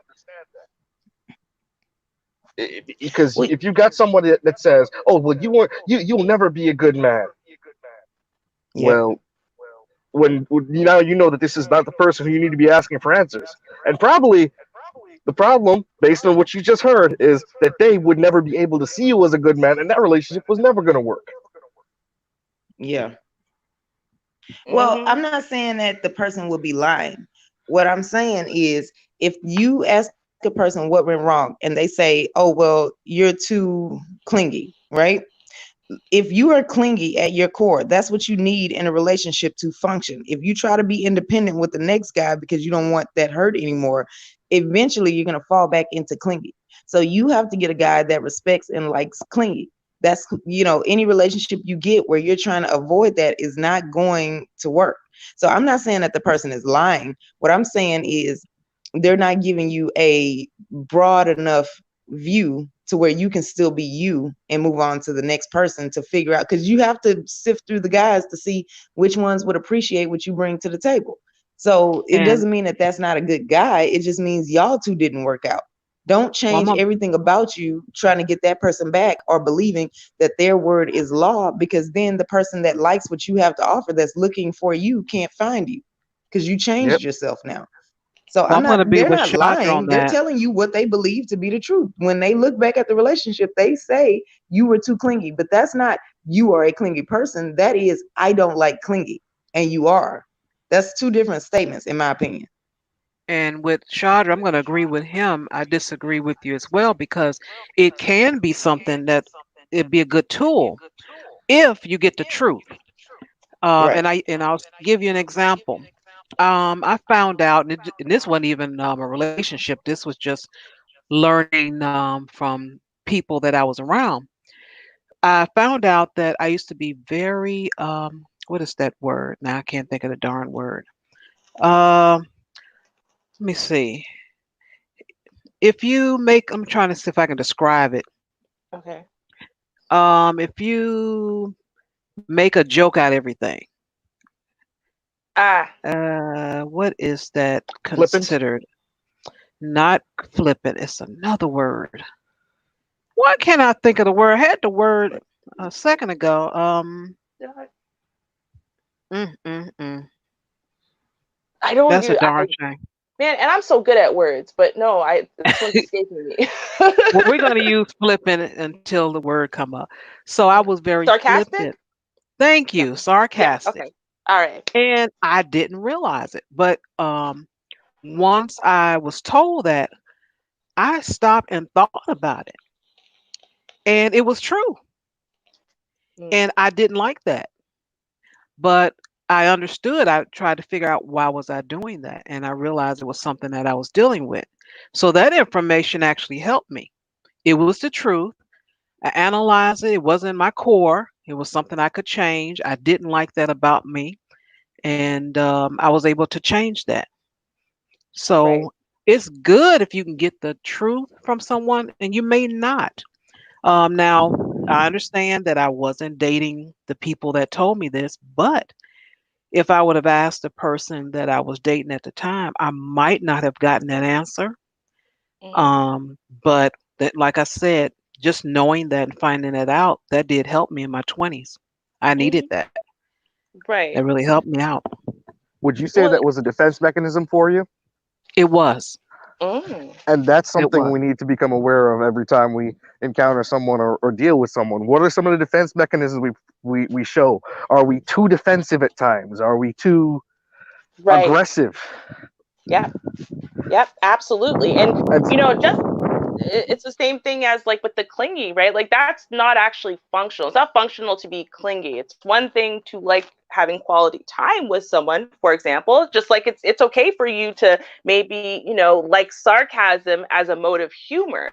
But it's like if you're taking it a step too far or two, you might need to know that because it's something that, hey, you know what, you brought it out way too far. You need to reel it back in a little bit. And there's probably reasons, defense mechanisms. Maybe it's just, a dysfunctional way of growing up, something like that has caused you to develop these things in relationships that aren't all that functional and probably are things that people will deal with you in spite of, not because it bonds really well with them, but just in spite of instead. And I think, like, with the clingy example, going back to that one, nobody's looking for a clingy girl. They might be looking for someone who also likes quality time, but no one's looking for Right. clingy because that's actually not a good quality. So it And I would get be that. So something clingy good was for a you bad to know. example, but like insert a different personality trait in there. I just came up with that. It's just the first thing that came to my head. So I'm not married to that idea of clingy being the thing that they say. What if they're just saying you're too clingy, but you're not clingy, you're just affectionate, but they Well, view it as clingy. but Like what if just you things just like think that. you're We all have our affectionate, but personal you're clingy? experiences. Hmm. Well, what if the thing is you think you're being affectionate, but you're actually being clingy? See, sometimes you have to be called out on your shit for you to recognize it's shit. You know what I Right, but mean? that's going to need to come from more than one person for it to actually mean clingy. If it's just one person saying that, but everybody else is saying, and we're assuming that everybody's just being upfront and honest with you, that nobody's trying to like spare your feelings and everything. The point is that, like, I'm not saying that the person is lying, but we don't always express and communicate, our actual idea in the best way. And I feel like that's too much pressure to put on your ex to make them give you a reason for why a whole relationship failed when it's mostly a combination of both people's actions. I feel like that's too much to ask for. You know what though? I'll say this: I've actually given people answers that made me look like shit, but they were true. I've always been a really introspective person. So I've been honest, and I've just said, honestly, you were amazing in every way. And I know that you're going to think that this is a cop out when I say you're a great guy and you're going to find someone who really appreciates you, whatever. But I mean that. I just, honestly, you didn't do it for me. I just never, that fire never rose from within. And it wasn't something you could do or change. It was, and it's not because I think you're ugly. You didn't have that. That fire wasn't there. But now they know, hey, listen, you could treat a woman like God's gift to the world and be amazing in every way. And if she doesn't feel that fire for you, it's not going to be enough. Right. And so sometimes it's a gift. And I do think, again, if someone's not going to give you closure, right? Or let's say someone dies before they can give you closure or something like that. Does that suck? Yeah. And, should you be able to find closure on your own? Sure. But I do think it can be a useful tool if you are mature enough and introspective enough for you to take it. Well, yeah, because I'm hoping that the guy you say that he just didn't do it for you, you just didn't feel that fire. I'm hoping he didn't spend the next year trying to figure out how every woman that he dates, he brings the fire. Like I just feel like people don't really accept that, like they don't really understand the message that's being conveyed well, or either they don't handle the answer well. I've seen a lot of people that are messed up by that closure conversation for a while. You know what? You have to learn it over time, right? So like, you might not understand what I mean when I say it's not something you could do or not. It's just there or it's not. And so the next time you're going to try to be a biker dude, and the next time you're going to try to do this. And the more that you try, the more you realize it fails. And then one day you're just going to see the way that some chick looks at you with a spark in her eyes, and you're going to be like, oh, it's just there. And you get it.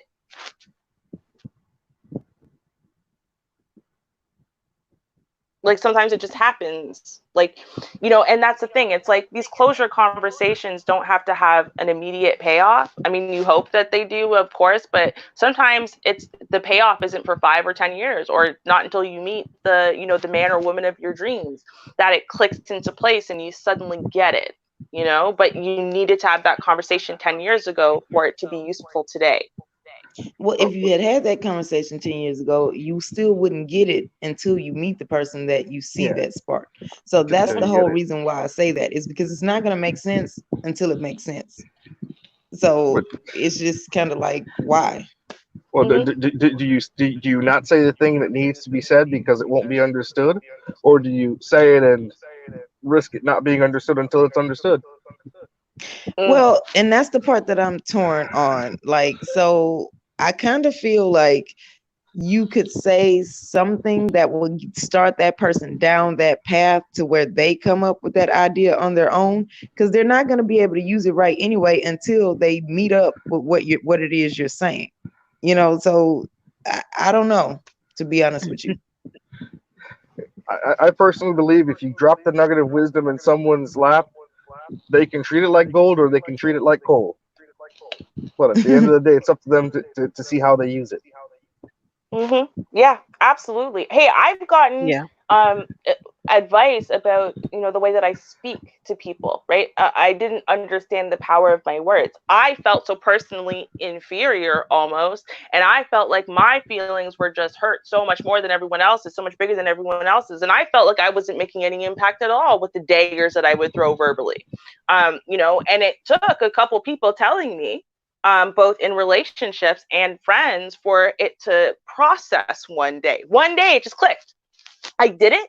Something came out of my mouth and it clicked because I saw it just for a brief, like it was like a micro expression, and I saw it in my man's eyes and I went, oh, and I got it. But that's the thing. If a whole bunch of people hadn't told me up until that point, would I have gotten it then? Well, I probably wouldn't have been looking for it subconsciously to even have gotten it, let alone for me to then start. Did it change right away? No, it was a process of working on it.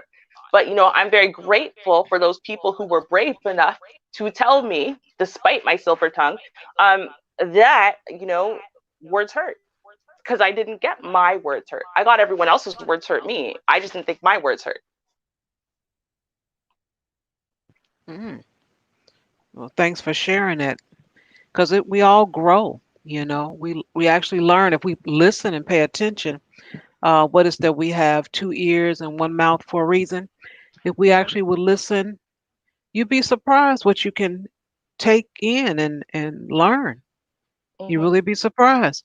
What's valid today, or what you think that isn't valid today, may be later on down the line. So just take the information, see what you can use of it, and if you can't use it today, you might be able to use it later. Right, right. And if I could add one point in is that, and I kind of get where Topaz is coming from because I honestly think her psychologist brain is on at all times. And Mhm. so as a psychologist, no, true. So as a psychologist, you can't someone will talk to you in that first hour, you could tell them everything about themselves. You could tell them everything about themselves and how to fix Yep. it. But you can't do that. If you tell them everything about themselves, it will just bounce off of them. They will reject all of it. They'll walk out. You'll never see them again. It will not be helpful. You have to casually and slowly lead them to discovering it on their own over time because they won't be able to accept it until that happens. So, And you're you know, right. it. I was thinking about like what would I tell people that came in Mhm. my office, and I get that. Like sometimes in a relationship, like you're not their therapist. So, Right. you know, you get to say whatever you're gonna say, and if they don't handle it right, that's why my job exists. So I do get where y'all are Facts. coming from. I definitely understand what you're saying, but that is Mhm. exactly what was happening in my brain at that moment. Yep. We'll see. Now, I want your take on this then, Topaz. I encounter a girl, and she starts off in the beginning. Hey, where you going? What you doing? Hey, what are you doing tomorrow? Hey, where are you? Hey, who are you with? And I tell her up front, hey, this isn't going to work out. You gotta fix this, right? Or it won't work with me. Then 3 months later, she's back at it again, back to the old habits. And I tell her, hey, this is gonna work with me. And then 6 months later, we're broken up because she couldn't break the habit enough to be able to trust me, right? Right. And when she asked me, what did I do wrong? Well, I said, well, you sat there and interrogated me every time I walked into the house or every time I was going somewhere. But see, the real answer to that is what did she do wrong? She didn't listen to you and take in and change the behavior that you asked her to do, whatever it was. Let's say you had asked her to do something else. The point with that is that you told her you didn't want a certain behavior and she couldn't accept the fact that she couldn't do what you were asking her to do. She hadn't learned herself. So the answer is way different that what, as to what I think closure would be for her, because if you say, well, you kept interrogating me, that could mean a lot of stuff. That would mean the next guy, she might not ask questions. And this at this point wouldn't be your problem. It would be the problem of her. It would be something she'd have to work through and get over on her own. Right. So I do Okay. want to make that clear. But in that conversation, what she's going to hear is don't ask questions. And that's not what the answer is. The thing is, she didn't ask the right questions. She kept doing a certain behavior, interviewing you every time you weren't in her presence. That was the problem. But is she going to get that and understand it? No. And are you even willing to give her yet another third chance to do that? No. So that's why if she was my client, I would tell her, you don't need closure from him. You need to figure out why. You have to know where he is every second of every day. That's a better goal for you than asking him what went wrong, because deep down you know what went wrong. You tried to be something that you're not. Whatever part of you that needs to question him like that, you have to figure out what that is, why it exists, and either fix it or either accept it. One of those two. Those are your options. That's all you get. So you couldn't do that in that relationship. Now that relationship is gone. You don't get to ask him what you did wrong. You already know the answer to that. And now you need to see what you're going to do about this going forward. Can I ask you a question though, Shadra?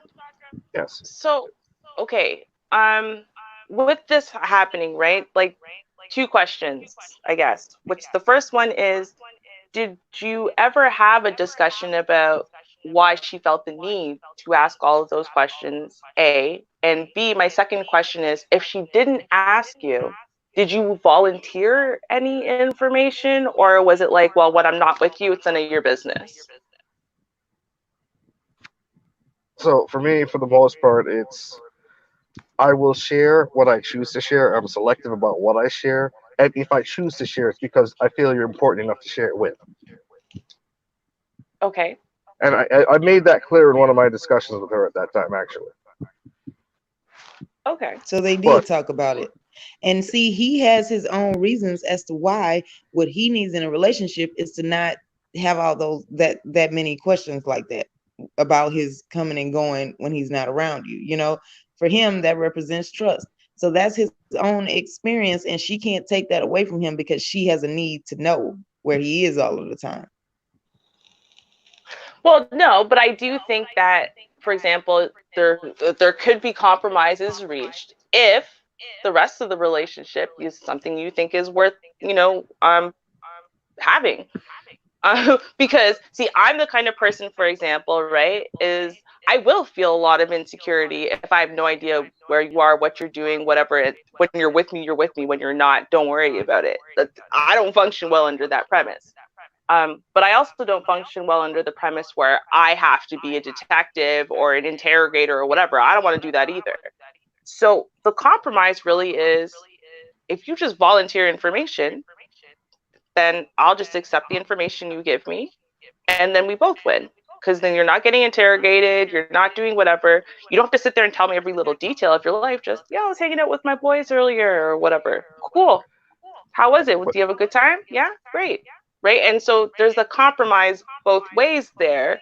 And then we end up both being happy. and while I see your point of the compromise, I'm not saying I'm completely rigid, but what I am saying is I will share things like I did this at work, and if at that point you act like you don't care about what happened at work, at that point I stop talking about work, right? Mm-hmm.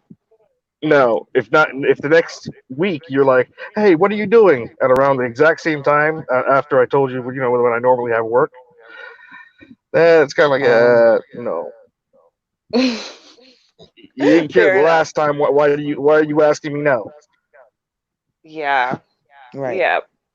See, with Chandra, I have an issue because I both agree with him because I'm exactly like him. And then, but if I put him in the opposite role, then I'm like, no, why aren't you like this? So it's funny. Like, it's so hypocritical. I realize how hypocritical I am in so many of my relationships with people. Um, because I'm like, I'm Well, the and you same know way. what, Ruby, and when you're secure, what it means is when that person's not around you, you don't automatically feel like it's something that they're withholding from you. So if he would come and tell you the things that he finds important, which was whatever big thing that happened at work that day, if you're going to be accepting the information that he gives you and then not asking those additional questions, that would mean he felt like you needed to know that information. So at that time next week, you don't have to call him and ask where he is because you know where he is because he told you the week beforehand, because that's a big part of his life. So that's the thing, is that the person is going to see it in a different manner because that's not how they think. That's not the thought process that they have. That's Mm-hmm. the reason why I was saying, like, that's the reason why I came up with that like the closure conversation doesn't help initially. You can have that closure conversation once you're healed and you're over it, and then you could just go back and revisit it. But if you're having it right after the relationship broke up, you're still trying to hold on to hope and trying to figure out how to fix it. And that's not healthy if the other person is already done. Yeah, I see what you're saying here. Yeah, no, I think that's fair enough. I do though think though, and it depends on the people. It does. Right, Because for exactly. some people, closure can be a really good and healthy thing. I think especially it also matters how long you were together, how involved you really were. Um, because if you were just dating, for a few months and never really got that serious, it's like that's very different than you were together for several years.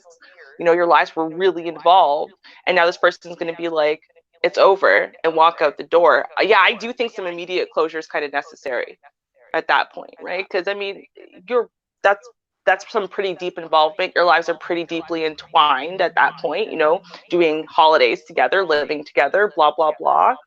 I think that deserves a But modicum of closure. nothing in that moment is going to make you okay with what he's doing. Whatever he's saying is getting ready to be a new trauma.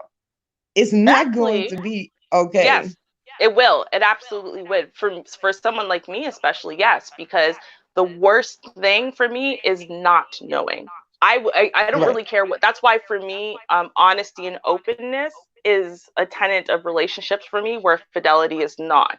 I would rather know things, even if I don't like the things I know, than not know things and be confused. Being confused and unaware is a much more scary state to be in. And then once I have all the information, my mind's not running wild trying to figure out what. I already know what. So now I can deal with what. So again, that's why I said it does depend on the people. Mm-hmm.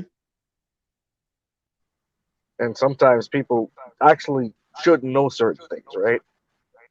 Hmm. I'm not saying that you should hide things from your significant other, but I think that depending on the emotional maturity of your significant other, you might be better off telling them things after they happen rather than, oh, this is exactly what I'm going through. I don't know what to do. Because the moment you do that, they feel feelings of insecurity. Their world might start crumbling in around them. Yeah. For example, if I told a girl that I was with, yeah, they're cutting my hours at work, right? While it's Mm-hmm. happening, she might start going, oh my gosh, are we going to be able to afford this place? And she has a whole bunch of other questions and worries now that if I had just waited for a second, figured out how I'm going to supplement the income, and then came to her Yep. with a plan, it would be different. Yes. Absolutely. And see, for me, I don't need to know every single thing. For me, it just matters if you're where you say you were going to be and if you're doing something that's productive. That's all I care about. Like, I can find out later that changed the plan or whatever, as long as it works out. So I don't like, I'm not the opposite of Ruby. I don't have to know every single thing. And the reason why I can tell you exactly where that came from comes from my childhood. Because if I know, I'm responsible for knowing now. And I am going to feel like it. So if I have a man that tells me they cut his hours at work, I am going to definitely start looking around for different ways that I can get more money or whatever. Right. Whereas if he already has a plan, then I don't have to do that and I'm off the hook. Yeah, He doesn't have to tell me to go do it. That's just what I'm going to feel. And every second that I don't, I'm going to be concerned and worried. And I would rather if he, like, let's say if he comes to me and he says, okay, I can't figure out what to do. I've been trying, I tried this, I tried that. Then at least I have a starting point. So for me, I would rather, if I don't, you don't have to answer every single question for me, but as long as you got it handled. I care more about that. As long as you're being trustworthy. As long, like, for me, fidelity and loyalty is the top thing. You don't have to tell, I don't have to always be in the know, but when I find out that there's something that was changed, it needs to be something that was still helpful for the team, not something that was just all you. Don't yeah, come tell me See, after the fact that you did some stupid shit. That, right. so that's what I think. It depends. And so if you're in a relationship where you're getting the opposite of that, then if you try to change, like if you were in that scenario with Chandra, you could try not to ask him questions, but it's gonna come out anyway because that's a need for you in a relationship. And so No, you it's have to not. be honest during that Nope. closure conversation that, okay, I do need this. That's a deal breaker for me. I can't compromise on that. No, see, that's the thing. I don't actually even want to ask questions. I Well, you need you just to said. volunteer. No, I said I need you to volunteer information. There's a difference. Ah. So I don't want to actually have to ask you anything. I want to be, and this is how it is. If relationships are going to work with me, you have to be the kind of person who doesn't mind volunteering information, right? So So you want a volunteering person what to you come do with home your and day. share their day with you, unasked, unprovoked. You want them to Right. want to share. Okay, Yeah, like you're gonna and go that's out not the a bad door. You thing. let me know where you're going. All right, cool. Have a good time. You tell me you're gonna go with your boys tonight. I might not see you till 7 a.m. All right, cool. Have a good time. Let me know if you you guys are dead and you need to drive. Seriously, I'm good as long as I know, right? Because then I'm not Right. wondering and worrying and thinking, like, if I already know you're whatever you're doing, I don't care what you're doing. Honestly, I don't. I just care that I know. And that comes from my childhood too. And it comes from being very secure in a life and a future even that you think you have until it one day someone pulls the rug out from underneath you and then you find out you based all that security on a lie, right? And Yeah. so for me, the second things change, I want to know, because then I am preparing myself as long as everyone else is preparing themselves. Char, what's your take? Yeah. On which one? Whether or not you're the kind of person who needs to know, wants to be told, or doesn't need to know. Well, it depends. It has. You have to be specific for me, because it all can Mm, vary. If you get off true. work at 5 o'clock and you're not home until 8, I would assume you say something to me. Right. Right. Um, if you do not, more than likely I'm going to ask, because if it's what is it? If we had, not to say plans, but if you have a particular schedule and dinner is at 7 or it's done at 7 and I got to warm it up, it's kind of curious, what's going on with that extra time? Did you have a flat or whatever? So I would like for you to volunteer and give me that information. If you don't, I'm definitely going to ask. If it starts an argument, then I would definitely make note, put that in the back of my mind, like, okay, something real strange going on. Hmm. But if Um, you had a meal ready, right? I think the person should respect if you have a meal ready at 7, right? I think the person should respect the fact that you have that meal ready at 7 all the time. Yeah. Right. See, I that would be the other agree. person.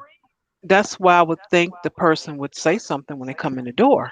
Eventually, when they take the socks and shoes off, but if not, after shower. Okay, what about when I fix the plate? Something. And if I don't Hmm. get it about time you put a fork up to your lips, I'm gonna ask, Hmm. sweetie, you were a little late today. What's going on? And like I said, you give me attitude. Okay, make a mental note. He's on some BS. May 22nd, 2020, 8:22 p.m. And I'll keep that note and I'll be ready to see what happened next time. Yep. Shar, you kill me. The mental note. He's on some BS. Some BS. Yeah. Yeah, keep up with these things because it always Right. starts somewhere. Hmm. That's true. That's true. Char got the entire court case. You go to divorce court, May 22nd, 8:22 p.m. He started being on some BS. I had some Right. suspicions. Just yes, exactly. That's exactly what that's for. And then so when y'all try to lie later on, see, because on May 22nd at 8, this is you said Yeah. this at this point. So explain, how does this work with that? Go. Yep. But Shar, I'll still say you're still better than me, because if you make me wait like that, I've worked myself up emotionally into a tizzy. I won't say nothing. See, I won't actually ask you, well, I'm waiting 7 hours. You're 7 hours late, 9 hours late. I'm not the one who's going to question you. I will not be sending you text messages or calling you down. I will sit there and wait for you to reach out to me. I will wait for you to come home to tell me. I am waiting. But the entire time I'm waiting, I am working myself into a tizzy emotionally, and I'm trying to calm down. I am trying to be peaceful about this, but I'm not, right? So the first words out of your mouth when you walk through that door better be that your phone died, because that's why you didn't reach out, and then an explanation. Because if not, man, you don't want me to burst at my seams before you give me an explanation and an apology for me sitting there 7 hours. Dinner got all dried up and shriveled. I'm starving because I'm waiting on you because we eat dinner together. You don't want that. Because I will work myself into all kinds of an emotional tizzy. And part of it is because I won't reach out and send the message. I don't want to be that nagging wife. I don't want to be that harassing person. Where are you? How come you're not answering me? How come you didn't tell me? You should be Nah, home at if he 7. Where three are you? hours I don't late want to be that after person. work and didn't say nothing, that ain't nagging. At this point, I'm thinking, okay, you're not in the hospital. You didn't get pulled over and had traffic tickets or whatever. Like, no. If something is going on that's gonna make you 3 hours late, you need to tell me as soon as you know. That's way different than me asking a question. Because I agree with Ruby here is that if you make me wait 3 hours and then you walk through the door like nothing happened, like it's 5:15 instead of 8:15, oh, we're gonna pretend that it's 5:15. I'm not gonna ask nothing. And whatever it is that you were doing, you need to handle all of that, because I don't want to hear, oh, I got to take this amount of money out the bank account now because of this is what happened on a day where I didn't tell you what happened. No. So you're either gonna be respectful and tell me when it happens, when something big, because that's big. 3 hours missing, that's big. When you're expecting somebody to be home at a certain time, because anything could have happened. So yeah, I think that's different. That's not nagging. Like, are you dead? Are you cheating? Right. I don't know what you're doing, but it's got to be something bad, because otherwise you would have just sent a text message saying, this is what's happening. Sorry, I'm going to be this amount of time late, or blah, blah, blah. Something, right? Even if you don't know how long it's going to take, at least just, I'm not going to be there at 6, something. Okay. Now, if there's You're 5 a hours meal, late, you better be dead. Sorry. If there's a meal waiting on me, out of respect, yes, I should say something, right? But if I happen to go ahead and fall asleep on the train, and if on the other side of the city, it's going to take me 2.5 hours to get back, But you have a phone. Yeah, but if I fall asleep, and you know what the result to that would be? If you fell asleep on a train and you're on the other side of town, it's going to take you 2.5 hours. Do not get back on the other train, because I'm coming to get you to make sure that you were 2.5 hours away from the house and fell asleep on the train. You're not getting on another train, because apparently you don't know how to wake up at your stop. So I'm coming to get you, and then we're going to talk about this on the ride home. Sleep on that bench right there. Exactly. No, we need to figure out what's wrong with you. Do you have epilepsy or what? Because this is kind of dangerous. No, I just have a superpower. I can fall asleep anytime, anywhere. See, most men can. That's not a good thing. No. You know, my husband, he used to fall asleep driving. As scary as that sounds, he would fall asleep consciously, but be driving still. Like, he wouldn't end up in ditches and stuff. He would fall asleep so he'd be on the highway, right? So there's 3 exits until his exit to get off, and he would wake up past his exit. So he didn't fall asleep. He's still physically awake. Obviously, driving the car, it's still moving. But like, his brain would fall asleep and he would still be on autopilot driving, and then like snap awake and be like, oh, I missed my exit. And I'm like, see, that is a problem. That needs to be checked out. Right? That man can sleep doing nothing. That man can prop himself up in a corner, okay, and put his fists underneath his chin and fall asleep. I don't know. Like, that is some real secure in this planet type stuff. I can't do that. I don't trust people enough for that. See, that is not normal. That is something that needs to be checked out and corrected. That is not okay. It's not. Men can fall asleep strangely. So I would actually believe that happened, because men can just fall asleep. It's unfair, but they can. Yeah, well, that makes it worse if it's true. that's not the answer. So she's down this. Well, I put in a chat room for everyone. Thank you for your support, and please be safe this weekend. It's holiday. Mm-hmm. Practice safe distancing still. Don't get too, greedy with them ribs and all that if that's what you do. Please be careful out there. Don't get too wild. And Oreo. You're going to have to watch the replay because we are done. But thank you, everyone, for coming. I do appreciate you. Thank you for coming to the panel. And hopefully next week, you all will be all ready and join the panel and have some more good conversation. Thanks for having me, guys. This was fun. I always enjoy coming over here. Thank you. Thank you so much. So much fun. Right. And until next time. And nice to meet you, Shadra. Nice to meet you as well, Topaz.